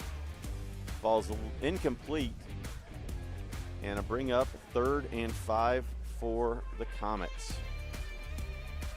So Comets getting a 5 on first down. Come out, throw it on 2nd. Falls incomplete. See what they can do here. Starts to rain just a little bit harder here at Elgin High School. Nice and misty here at Elgin. As we've talked about, rivalry renewed. These two teams have not met since 2013. Vikings looking to win again as they did in 13. And diving ahead for the first down. Looks like they're going to give him the spot and move the chains. Another 8 Sisters Bakery first down. With the carry. Yep, Lucart with the carry. Tripped up by number 4, Nolan Bailey. And the freshman Bailey in on the tackle. Comets first down. So you see, you have freshmen on each side of the ball. Nolan Bailey for River Valley, Josh Harmon for the Comets. 2 freshmen playing an integral part in these offenses. Bailey, of course, took the hook and ladder for 79 yards. First play of the game for the Vikings. They're going to go 2 in the backfield. They'll turn around and hand it off up the middle. He's got a big hole on the left side, and he's got another 7 yards. Comets just 10, picking up chunks of yardage on the ground. Nolan Bailey. Comets second down. And as exciting as the River Valley offense has been, defense may be a little bit of a concern here. Elgin has moved the ball when they've had the chance to get some possessions. Yeah, 128 yards is just one of those things where they're doing it right. Yeah, nice move there by was it Van Gundy or I think it was Fresh Hour. Yeah, dancing and weaving, and they're going to move the chains. Move it again. Fresh Hour with the carry. Another 4-yard gain, another first down. Comets first down. But yeah, you look at the first half possessions for Elgin. They punted the ball one time. The one turnover they had was on a 4th down play after they had gained enough yards for a first down. So Comets have done a really nice job of moving the football on the ground. And you're 3 minutes into the third quarter. You're eating clock, and this is exactly what they need to do. They're going to go a little bit of an offset eye here. Quick pitch. Luke Hart trying to get to the edge and is going to be brought down after a short gain. Tried to get the ball wide. River Valley did a good job of stringing it out. Yeah, that's great pursuit there by the River Valley defense. 10, Fresh Hour with the carry. Comets second down. Sorry, Fresh Hour on the carry. And they've really kind of evened out the workload. A lot of guys getting a lot of carries tonight for the Comets. Van Gundy not getting as many as even I think I expected him to get on the evening. Yeah. It's really been Fresh Hour that's gotten majority of the carries. Fresh Hour, Luke Hart, Van Gundy mixed in a little bit here and there. 5 guys have carried the rock for the Comets. 2nd and 10. They're going to let the throw again. Quick throw out into space. And big hit there. Eli Snyder. Great play by Snyder. Out in space, was able to make the tackle. Pass complete to number 10, Fresh Hour. And I think you and I have both seen, and you run into this issue again, Comets, it's this offensive system. Your go-to route out of that little fake sweep is just an underneath to the running back. When a team figures that out, that corner is going to sit home, and that running back's going to get hit hard like he just did. And nice play there. I mean, Snyder just made a great play out in space. I mean, they're going to go to gun. You get Fresh Hour in space, he's dangerous. Looks, throws, overthrows the intended receiver. First time in the night that we've seen the freshman quarterback Harmon in the shotgun. So what looked like a promising drive now has brought us to 4th down here. Ball resting on the 40-yard line of the Vikings. Comets offense stays on the field. They bring in the play.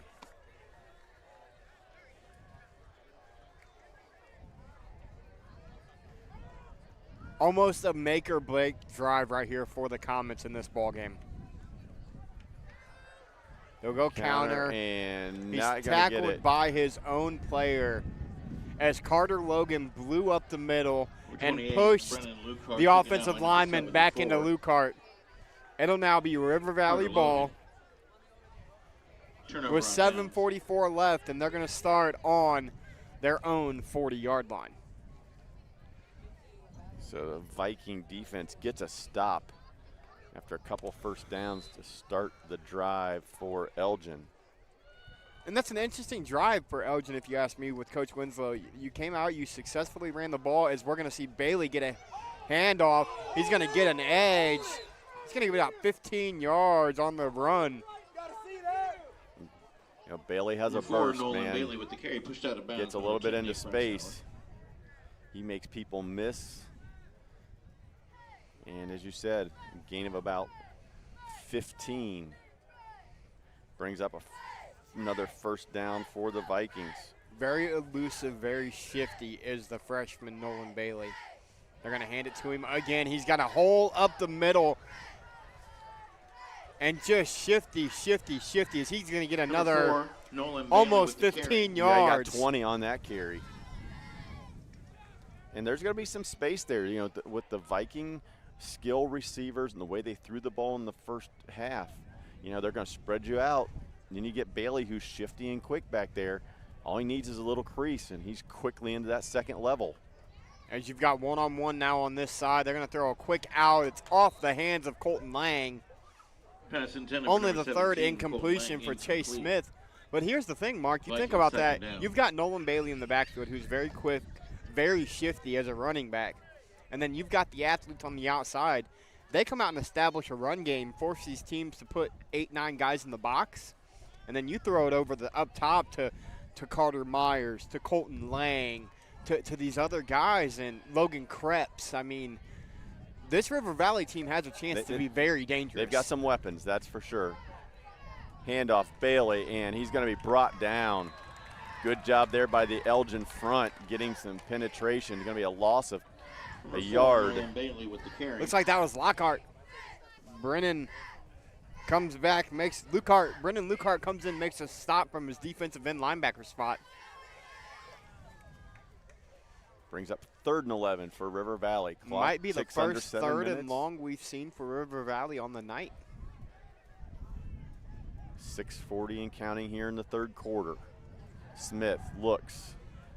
Seam route and just missed his receiver. Oh, he had Eli Snyder wide open on the play. Eli able to get good separation off the line of scrimmage. That stays down the seam.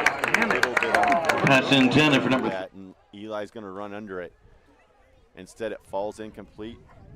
4th and 11 for the Vikings.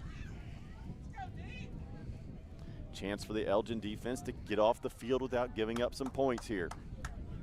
4th down. Ball on the Comet 27.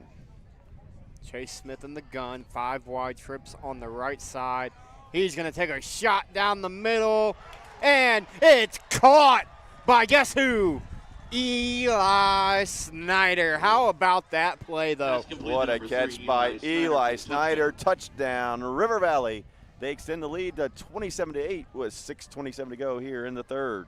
And the throw, but I think the catch was the most impressive part. As he's in traffic, goes up,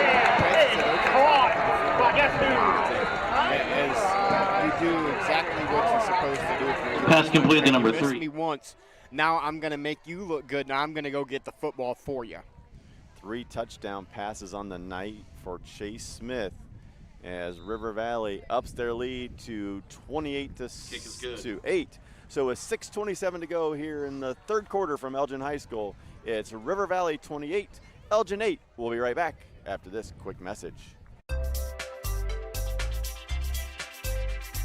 First Federal Community Bank is excited to offer the Ohio Home Buyers Plus program, and it's meant to offer an above-market interest rate to help the potential home buyer in their journey towards home ownership. We've got great rates, especially for first-time home buyers. Here at First Federal Community Bank, we are here to make the home buying experience smooth and stress-free. As a community bank, we're excited to offer this account to help fulfill the dream of owning a home. Member FDIC, Equal Housing Lender.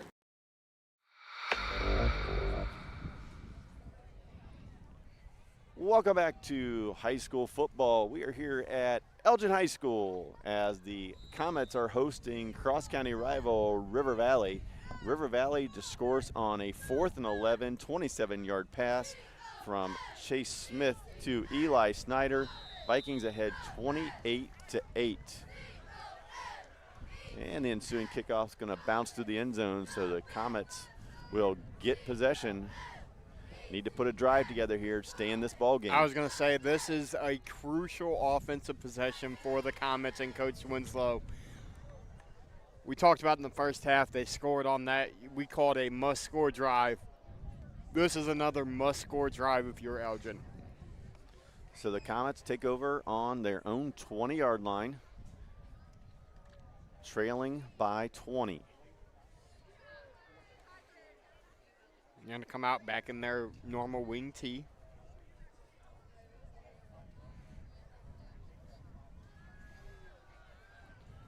Harmon under pressure, and he's going to be dropped for a loss.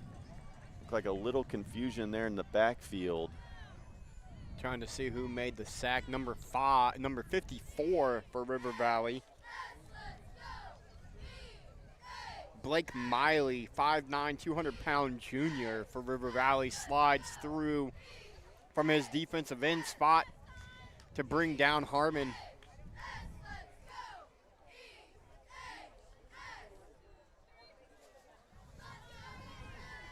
Comets now looking at 2nd and long. They're going to hand it off to the motion guy. Snyder's going to step up in the hole, get his hands on him, and help make a stop. It'll be Eli Snyder, and I want to say, yep, Jackson Kaloa. Braden Lowry with the carry.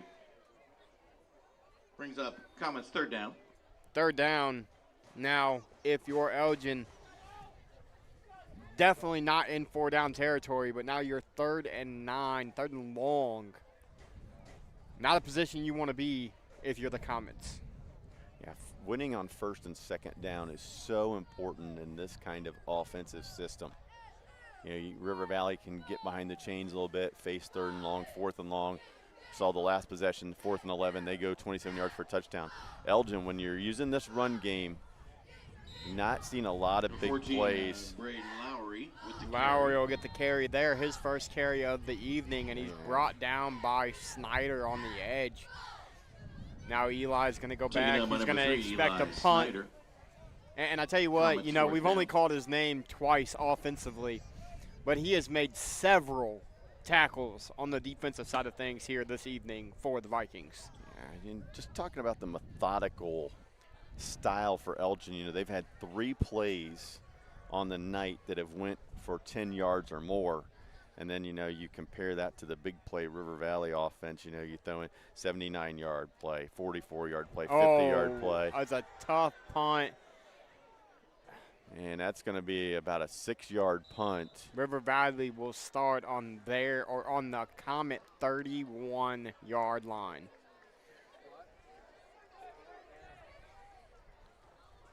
So Vikings again get great field position. Chance to expand on this lead. And, you know, here's the thing. You know, we've heard, everybody's talked. You've heard it. I've heard it. The MOAC Shelby is the upper echelon of the conference this year. But these athletes that these Vikings have, they're proving that they can be right there with the Shelbys. And a quick throw, but the flag comes out. A little extra after the play there from the Vikings. No flag flies.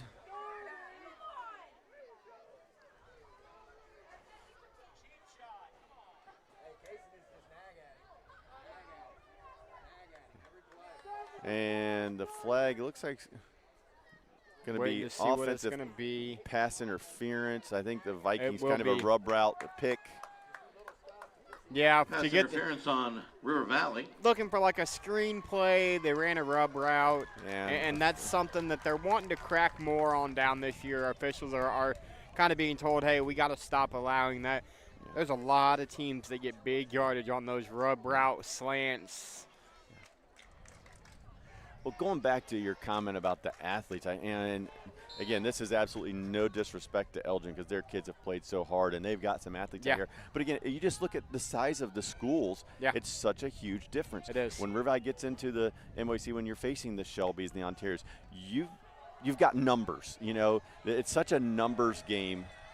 Good run there by Bailey, but such a numbers game. We talked about the growth in Marion County and how it's pushed so far to the east side. And, taken down by number 28, you know, Lucar. You go back, again, 15 years, and you have River Valley, Pleasant, Elgin, Ridgedale, all very similar in size. And now there's such a disparity where River Valley is so big, Ridgedale extremely small, Elgin small. You know, I think Ridgedale's Division 7, Elgin Division 6. Then you have, you know, Pleasant, you know, smaller. It's just the way the county has grown towards 23, there's such an enrollment disparity that things have changed in 15, 20 years.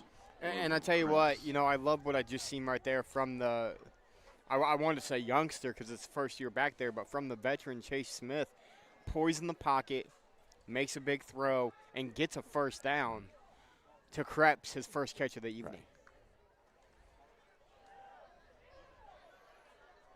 Bailey is just extremely slippery. And he runs Nolan hard. Bailey, number 4 with Runs the carry. hard. Very slippery, very quick.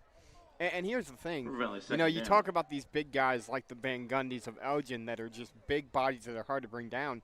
These little quick speed backs, these elusive backs, might be harder to bring down than the big, strong bodies. And Bailey does a good job behind this big offensive line of just hiding behind guys and then sees a crease and he bursts through it. He's going to look to that sideline. And how about catch and Pass complete to touchdown number number 2 for Carter Myers. Carter Myers, touchdown, River Valley. River Valley touchdown. Smith to Myers for 16 yards, and the Vikings tack on another one, 34-8 here in the third quarter.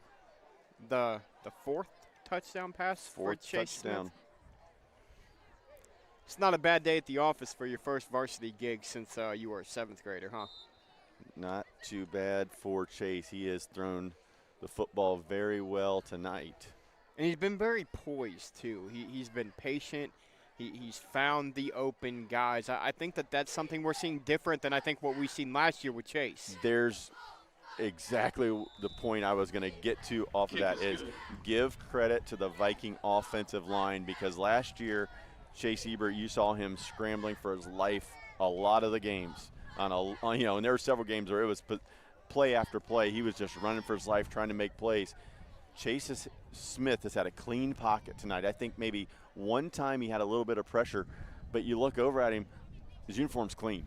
He has not taken hits, and that's something that teams are going to have to do is you're going to have to get pressure on him. Tonight, it's basically been 7-on-7 for him. Well, and I think the big thing, too, is a lot of times we would see last year, and you and I talked about it a couple of the broadcasts, Chase Ebert's, an All-Ohioan for a reason, but he also knew what he could do with his legs. He liked contact. He wanted to take hits. So he would drop back and read 1 wasn't there, read 2 wasn't there, okay, I'm gone. We've seen a lot more poise and patience out of Chase Smith, and that may be because, hey, I don't know what that hit's going to feel like. What's that first hit of my varsity career going to feel like when I run into a 6'5", 220-pound linebacker that lays me out? Big return up the right side for the Comets. He'll get to about the 47-yard line. Comes in late near midfield along the Vikings sideline, but a great return. And it was right at the end of the play. Number 14 on the return for the Comets. Lowry on the return. Lowry got the last couple of handoffs for the Comets in the rushing game, and good return there. But let's flip it over, too, and you said it best. Yes, it's 35-8. This Elgin team has battled all night long, and they've got a young man at quarterback that has shown he's not afraid of the spotlight. He's not afraid of Thursday night, Friday night lights. He's going to give you what he can give you, and he throws when he's got time. He throws a good ball. So with the penalty, Elgin will be pushed back to start on their own 34-yard line. Yeah, I mean, the Comets are going to turn on the film, and they're going to see some good stuff. It's just been the big plays have been the difference. As simple as that. River Valley's throwing the ball up to their 6'5" athletes who've made plays. And we talked about it. 2-to-1 are the numbers for kids on the sidelines. When you run the type of offense that Elgin runs, and we've seen it over the years in other schools, and again, I'll mention the Lucas Cubs. When they first started running this offense under Coach Scott Spittler 15 years ago, they had the same struggles that Elgin has. Low numbers, a lot of guys playing both ways, and this offense that they run will wear you out. Numbers come up as they're going to go a little reverse, read beautifully by the Vikings defensive line. Their numbers are going to increase. They're going to get to the point to where they've got 5 guys that can play offensive and defensive line. Braden Lowry with the carry. And they're not getting worn out because they're playing 150 snaps in a varsity football game. Miley. Well, and again, you look at their opponent tonight. You've got a team in River Valley with 60 or so guys out there on the sideline.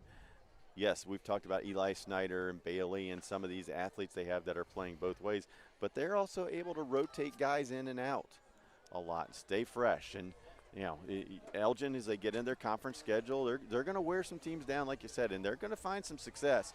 Little bootleg, quick throw, and good read there by the Vikings.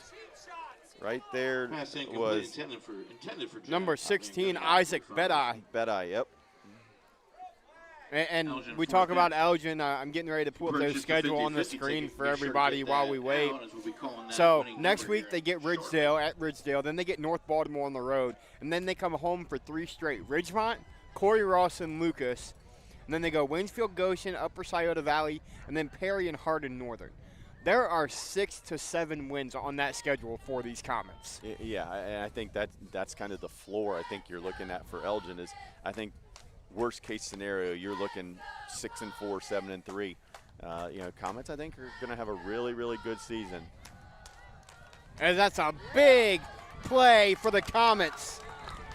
4th down, and the Comets convert. Chase Gillum with the carry. Chase Gillum. Gain. How about Chase Gillum? Number 15. 6'2", 220 Time on as a sophomore. Quick handoff. Comets again find a hole. They're going to give it to Gillum again. He's fighting forward. You'll love to see it. Down 35-8, and you wouldn't know it. Comets playing hard out there. And then we talk about schedule. Credit to the coaching staff and Yeah. the kids for buying in. And been easy to roll over and just let this go, but they're playing hard. You flip the script here. We talk about schedule. You come out tonight if you're River Valley, and we'll pull it over real quick. You get Elgin. Next week you get a very struggling Madison team. You get Buckeye Valley, and then you get Pleasant Harding, and then you got the grinder against Shelby's. We got another big run by Gillum. But the thing about the MOAC and what River Valley has to run into, it's just probably going to be a down year in the MOAC this year. Harding's one of the better teams if they put it all together. Again, we're another year at Harding where we have another new coaching staff. But we'll pick up that conversation when we come back for 4th quarter action. How's that sound, Mark? Sounds great. So after 3 from Elgin High School, it's River Valley 35, Elgin 8. You're watching Thursday Night Football live and free on the OH Report. Welcome to Marion County Now, the heartbeat of our neighborhood, the fountain of our news. We're local, we're pertinent, and we're all about you.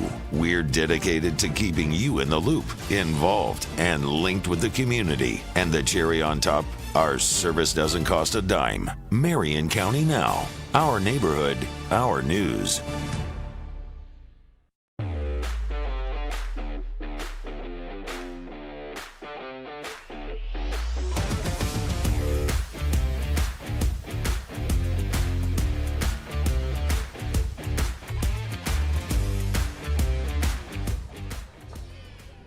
We're back with 4th quarter action here from Elgin High School. Mark Bollinger and Josh Banks bringing you all the action here in week 1 of the high school football season.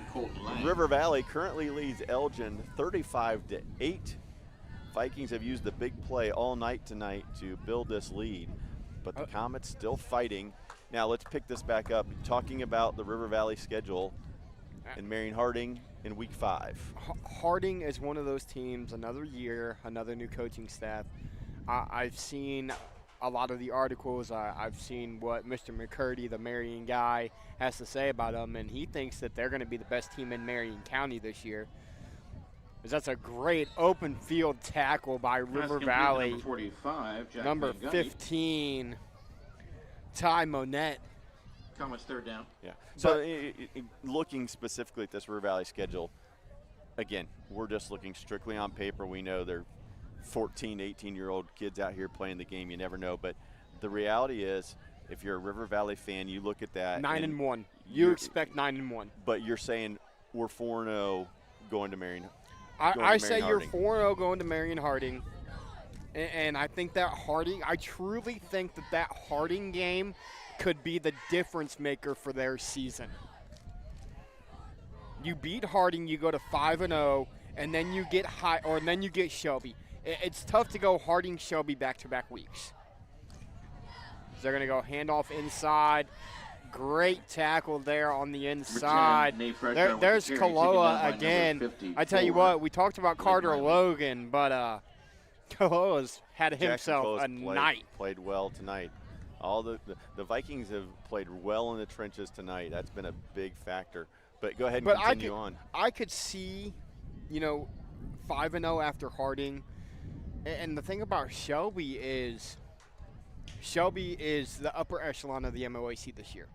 I don't think there's a single person that knows MOAC football that would argue that. But if River Valley's 5-0 going into that Shelby game and they get them at home, you and I are going to be at that game. They get that Shelby, Braden DeVito-led team at home, and they're rolling at 5-0. Look out, Whippets. 4th and long. Comets give it a good effort, but they're going to go up just a little bit short. Number 10, a freshman Brought with the carry. down at Turnover the on downs. 35-yard line. Everybody get that ticket out. And then you've got Highland after Shelby. Here's Highland, the number. Here's the they number still have 3, the Stover 0, kid, but I kind of expect them to maybe kind of have a down year this year. Gallion is kind of the dark horse, I think, in the MOAC this year. You lose a Division I baseball recruit in Braxton Prosser, who last year at the end of the year slid out and played wide receiver for him. Aiden Schmidt took over at the quarterback spot. He's going to be the full-time quarterback this year. But the Gallion Tigers season this year is going to kind of rely heavily on young talent. Their sophomore class is very talented as they're going to go. We got some new guys out there for. Quarterback change here for the Vikings. That's number 12. Number 12, Owen Collins, a junior. Brought down by number 54. But, and then you go Clear Fork, and then what's interesting to me is River Valley second down. Athlete-wise, I think there's 2 teams in the MOAC that can match up with this River Valley team. Collins scrambles, gets out to the 40, works his way to the 43-yard line. Good run there by Nice Collins. run by Collins, going to pick up about 8. But I think there's 2 teams number 12 that can compete with River Valley athletically. And I think that's the Shelby Whippets. 3. And I think that's the Ontario number 3, Warriors. I take it back, Jackson Ontario's Rice. outside guys are going to be just as talented offensively as River Valley is. The question's going to be, as Collins a big run by Collins up the right side, the question's going to be who can stop who. Well, and you talk, Number 12, we're just going to talk athletes. carry. I'm going to throw Harding in that mix as well, because Marion Harding has some athletes. They do. And again, you talked about the biggest unknown with Marion Harding Drew is Brown. they have a new coaching staff. This is a staff of guys that they've put together that have won at a lot of places. And if they can get that buy-in, well, not only that, success early, but they're from Harding. They know the kids. They know the school. They know the pedigree that they want to put together. And we did our preseason show the other night with WQEL. Rob McCurdy got on, and he said that this Harding coaching staff considers themselves as the Avengers. They have assembled themselves, and they think that they're going to be able to turn this program around. I think we expected Harding to be better than they were last year. But athletically, if they put it together, they're one of the best teams in the league too. Well, and it's been a few years since we've seen that dynamic, amazing Harding squad. You go back to the Tim Hinton days. Yeah. Where Coach Hinton came in and changed the culture, and they had a heck of a run there. Down by number 45, made some Jack Van Gundy. Nice runs in the playoffs. Vikings and first down. Things like that. Of course, Coach Hinton now, still roaming the sidelines, helping out the Buckeyes. He does, yeah. But yeah, this coaching staff at Harding believes that they can get the buy-in and these kids can make a difference. And we know that athletically, Harding's going to be able to match up with River Valley, Ontario, Shelby. There's going to be some good football games here in the MOAC this year. As a big run on the outside. Another, again, we've seen more carries tonight and handoffs by River Valley than we're accustomed to seeing. But there is a flag on the play. I would assume it's going to be a hold. Taking up by number 23, TJ Britton. We got a flag on the play. But and then we go back to talking about Elgin. You've got 2 more games in your non-conference schedule that are both winnable. And then you go into a conference where I want to say it's been lowly dominated by your Waynesfield, Goshen, and schools like that. But you have a very good chance if you can get 6, 7 wins, you can win an NWCC conference championship. Collins scrambles, fakes the throw, tucks it, spins away. Another nice move, gets it inside the 30-yard line. I tell you what, they got a young man, Owen Collins, as a junior lefty coming in here, getting some backup quarterback minutes, and he's kind of showing us what the future is for next year. But I think, and this is just pure observation, Mark, you're my River Valley guy. You have been from day one. I think that right now we're looking at a win now mode if you're River Valley. With the guys that you have, your offensive line you have, your quarterback you have, your guys on the outside that you have to be win now mode, because those guys are going to be really hard to replace. Well, and the good thing for River Valley is you've got some classes that you're stringing together here. You've seen it in some other sports where there are athletes. It's just a matter of putting it all together. How about the ball from Collins to Krebs? 25-yard touchdown, and River Valley strikes again. The big play threat. They're showing you what they can do, Mark. Hey, Chase Smith threw for 4 touchdowns. How about Owen Collins coming in here and slinging one for 30? And a beautiful ball to Krebs, who I think that's his 3rd catch of the night. So River Valley expands the lead 41-8. Point after attempt here with 5:39 to go in the ball game. Down, kick up, and it's going to be good. So 42-8, River Valley leads with 5:39 to go. We'll be back right after this break. You're watching high school football here, week 1, Thursday night action from Elgin. River Valley 42, Elgin 8. First Federal Community Bank is excited to offer the Ohio Home Buyers Plus program. And it's meant to offer an above market interest rate to help the potential home buyer in their journey towards home ownership. We've got great rates, especially for first-time home buyers. Here at First Federal Community Bank, we are here to make the home buying experience smooth and stress-free. As a community bank, we're excited to offer this account to help fulfill the dream of owning a home. Member FDIC, Equal Housing Lender.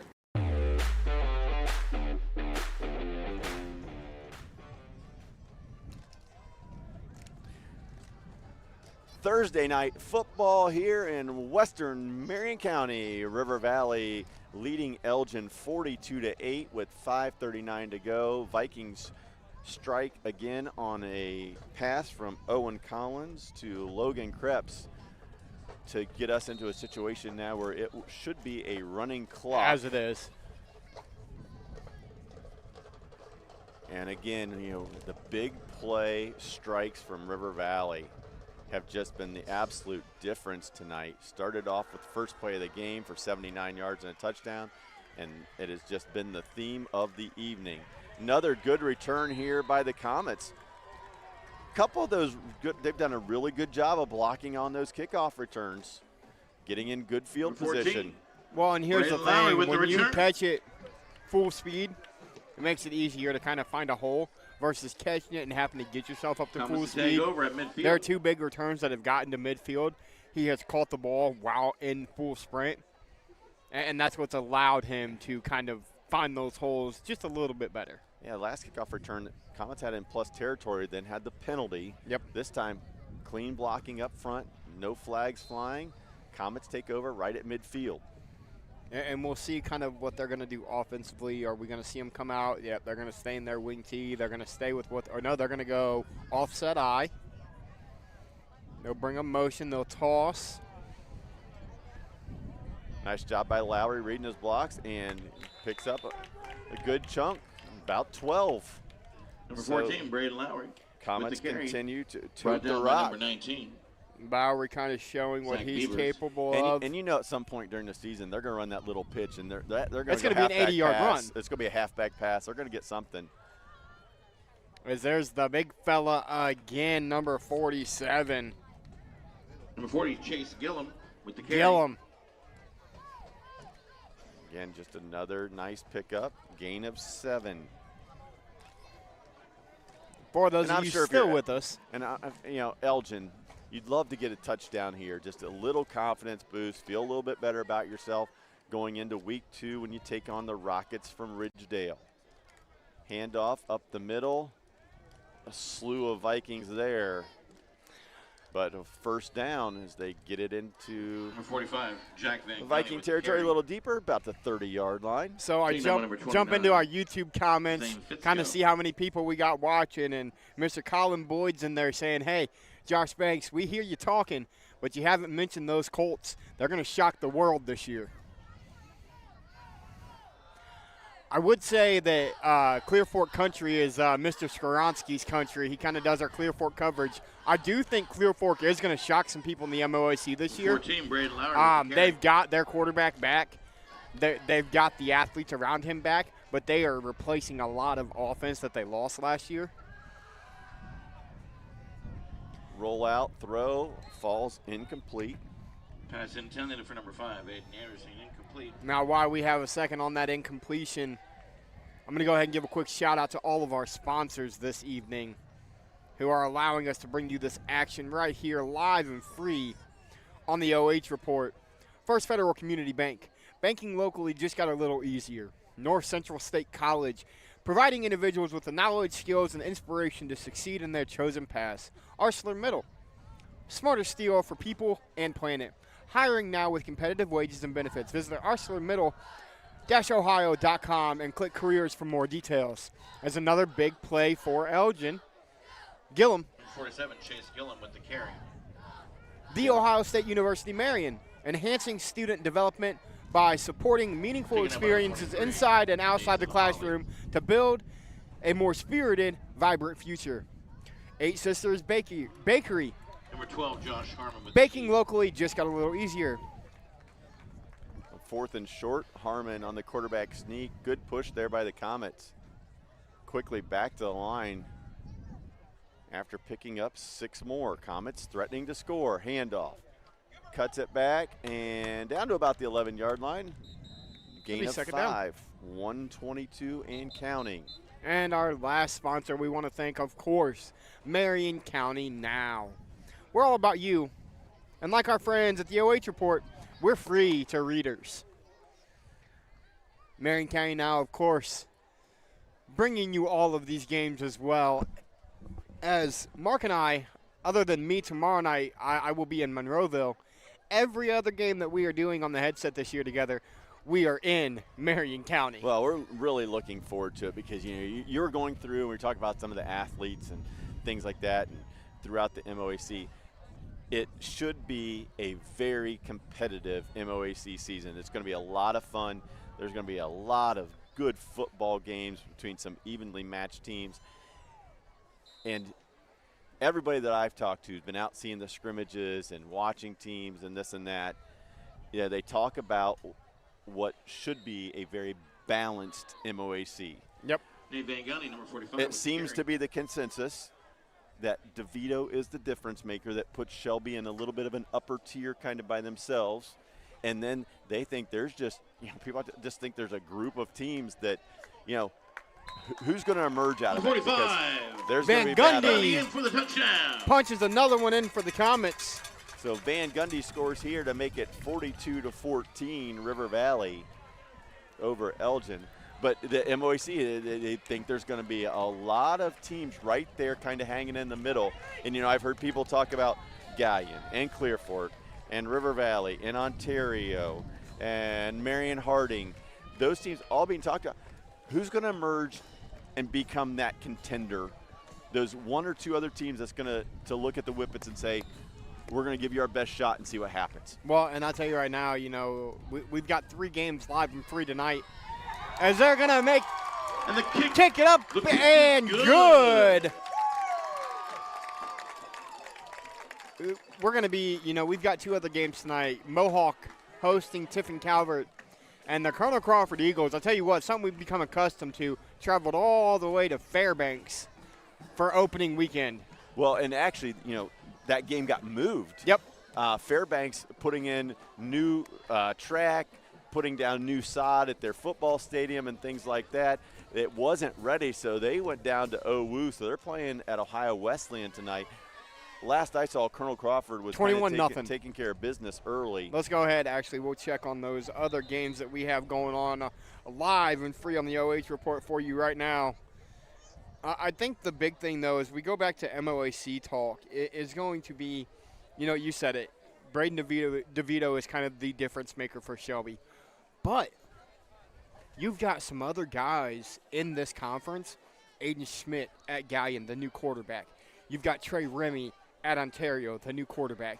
You've got Chase Smith here at River Valley, the new quarterback. If these guys can prove to be the guy, athletically, these teams are just as good as Shelby. Well, and you hate to say it, but whatever level that you're playing at, one of the other keys to any season, whether it's football, basketball, baseball, you name it, you have to stay healthy. You've got to have some luck with your best players and your depth pieces, just staying healthy, not having that injury that really hurts and can, in essence, really wreck a season.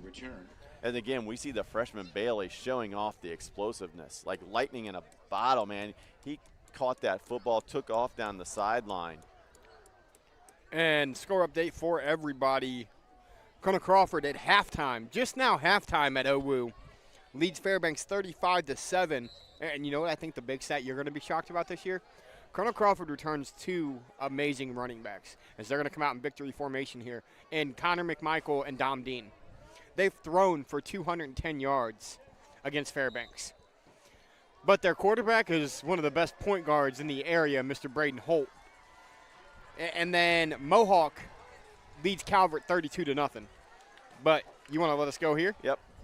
So the Vikings take a knee here, and the clock will run out. The final score from Elgin High School in Week 1, River Valley 42, Elgin 15. We will be back for our Player of the Game interview and the post-game show.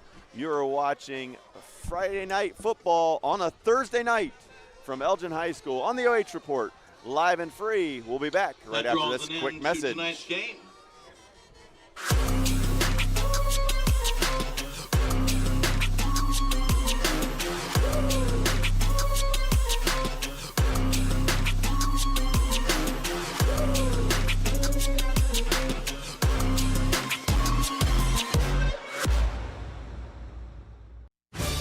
Welcome to Marion County Now, the heartbeat of our neighborhood, the fountain of our news. We're local, we're pertinent, and we're all about you. We're dedicated to keeping you in the loop, involved, and linked with the community. And the cherry on top, our service doesn't cost a dime. Marion County Now, our neighborhood, our news.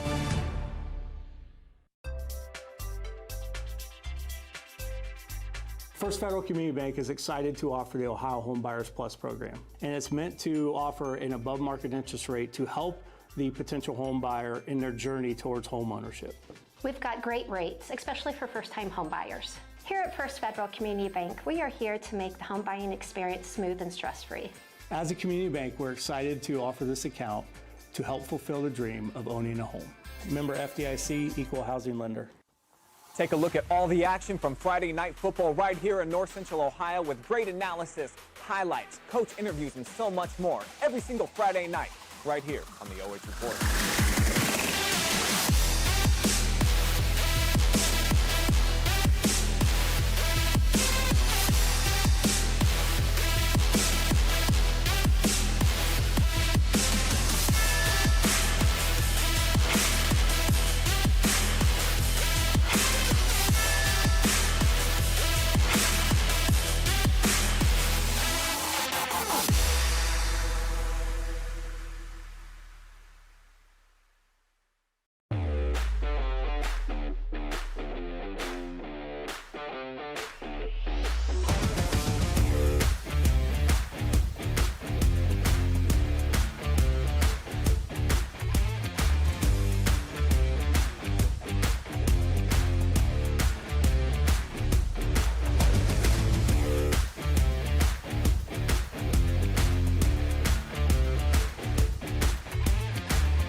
Cruised home to a 42-15 victory. Josh, you want to run through the stats for us tonight? Yeah, I mean, it's really dominated by the Vikings. Elgin takes care of the first down area because they run the football so much. River Valley throws for 298 yards. They rush for 87, 385 total yards, 1 turnover. They commit 6 penalties for 55 yards. And on the other side of things, Elgin throws for 15 yards. They rush for 252, 267 total, 1 turnover, 4 penalties for 40 yards. I think the big thing here is Elgin runs, and they only commit 4 penalties. That's a very well-trained offensive line to not have the holding calls. So River Valley jumps out to an early lead on the first play of the game, 79-yard touchdown score, and they roll from there. Vikings win 42-15 to go 1-0 on the season. Vikings will take on Mansfield Madison Comprehensive next week, while Elgin, now 0-1, will take on the Rockets. We'll be right back after this quick timeout to get as you see our MVP walking up. The new quarterback for the Vikings. Are we going to stay here and just go right to it? No, we'll come back. We'll take a commercial and come back. But we got a new quarterback coming up here to talk to you, Mark. Absolutely. So we'll be back with our player of the game right after this. You're watching Thursday Night Football on the OH Report. First Federal Community Bank is excited to offer the Ohio Home Buyers Plus program. And it's meant to offer an above-market interest rate to help the potential home buyer in their journey towards home ownership. We've got great rates, especially for first-time home buyers. Here at First Federal Community Bank, we are here to make the home buying experience smooth and stress-free. As a community bank, we're excited to offer this account to help fulfill the dream of owning a home. Member FDIC, Equal Housing Lender.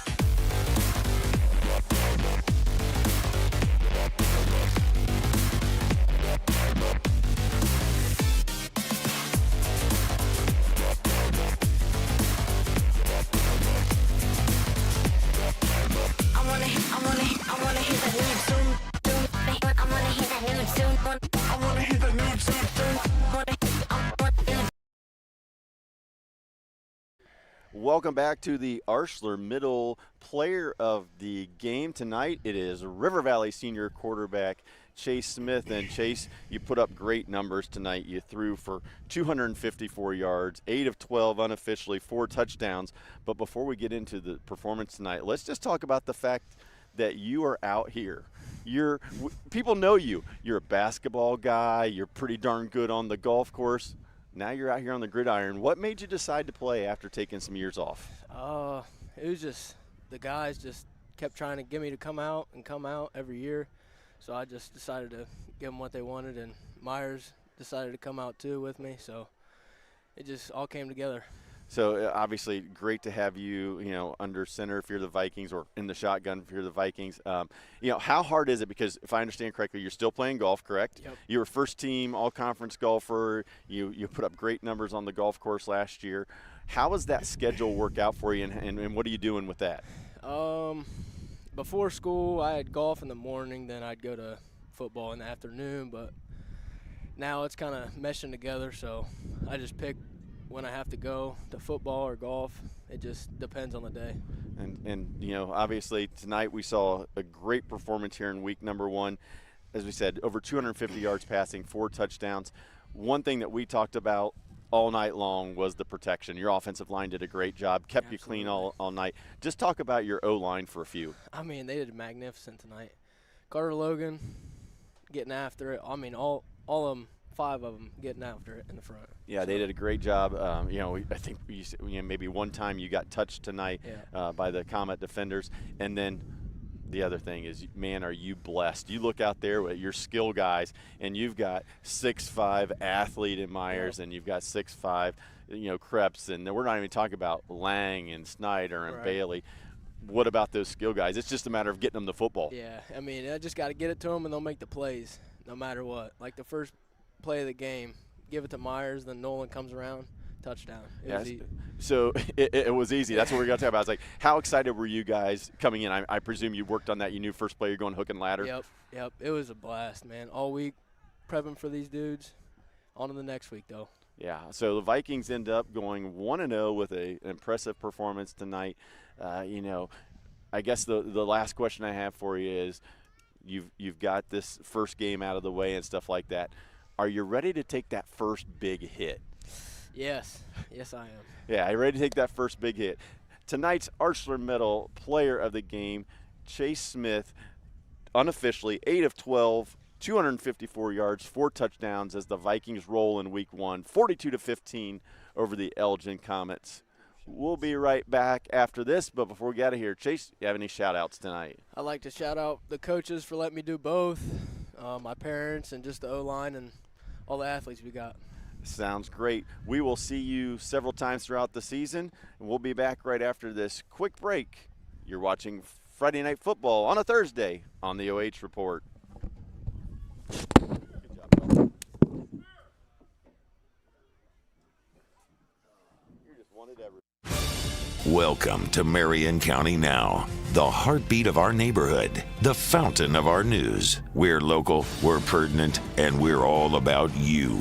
We're dedicated to keeping you in the loop, involved, and linked with the community. And the cherry on top, our service doesn't cost a dime. Marion County Now, our neighborhood, our news.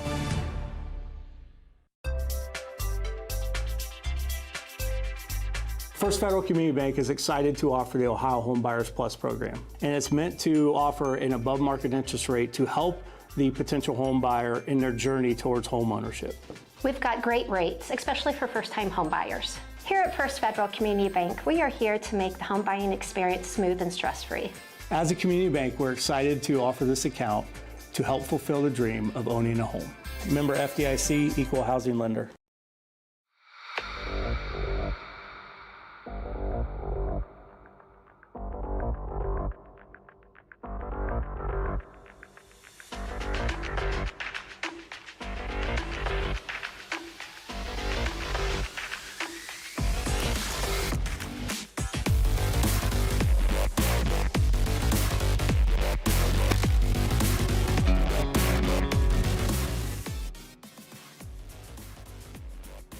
College and all of our sponsors for allowing us to bring this game to you tonight. From Elgin High School, it was River Valley 42, Elgin 15. And before we get out of here, Josh, your final thoughts? Well, we get to see both of these teams at least one more time. We'll be back here week 3 when Elgin hosts Corey Rawson. And then we'll be at River Valley for every home game they have this year, except for next week when they play Madison. But I tell you what, it's River Valley did, I think, exactly what we expected them to do. They've got the athletes, they've got the talent, they've got the dudes. And those dudes came out here tonight and they played 48 minutes of football. And on the flip side, I think from Elgin's perspective, even though you lost this one 42-15, you took on a team, a school that is much bigger than you, Division 4 River Valley, Elgin Division 6. I think you came out here. I think you saw a lot of really good things out of your team. You saw them fight when they were down. You saw them be gritty, be tough, continue on. I think both these teams look like they're going to have good seasons. And with that, we will wrap this up. Thank you, everybody who's tuned in and watches not just tonight's game, but all the games that we bring to you on the OH Report. It has been a pleasure. Have a great night, everybody. Final score, River Valley 42, Elgin 15.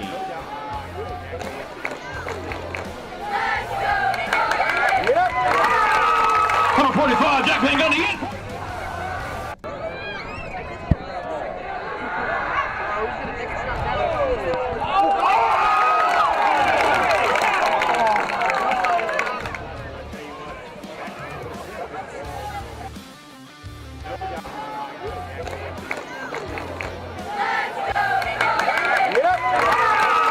Number 45, Jack Van Gundy in.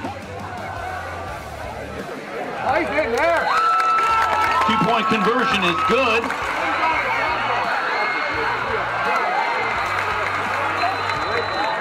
Number 17. Number 4, Nolan Bailey with the carry. Taken down by number 54, Cooper.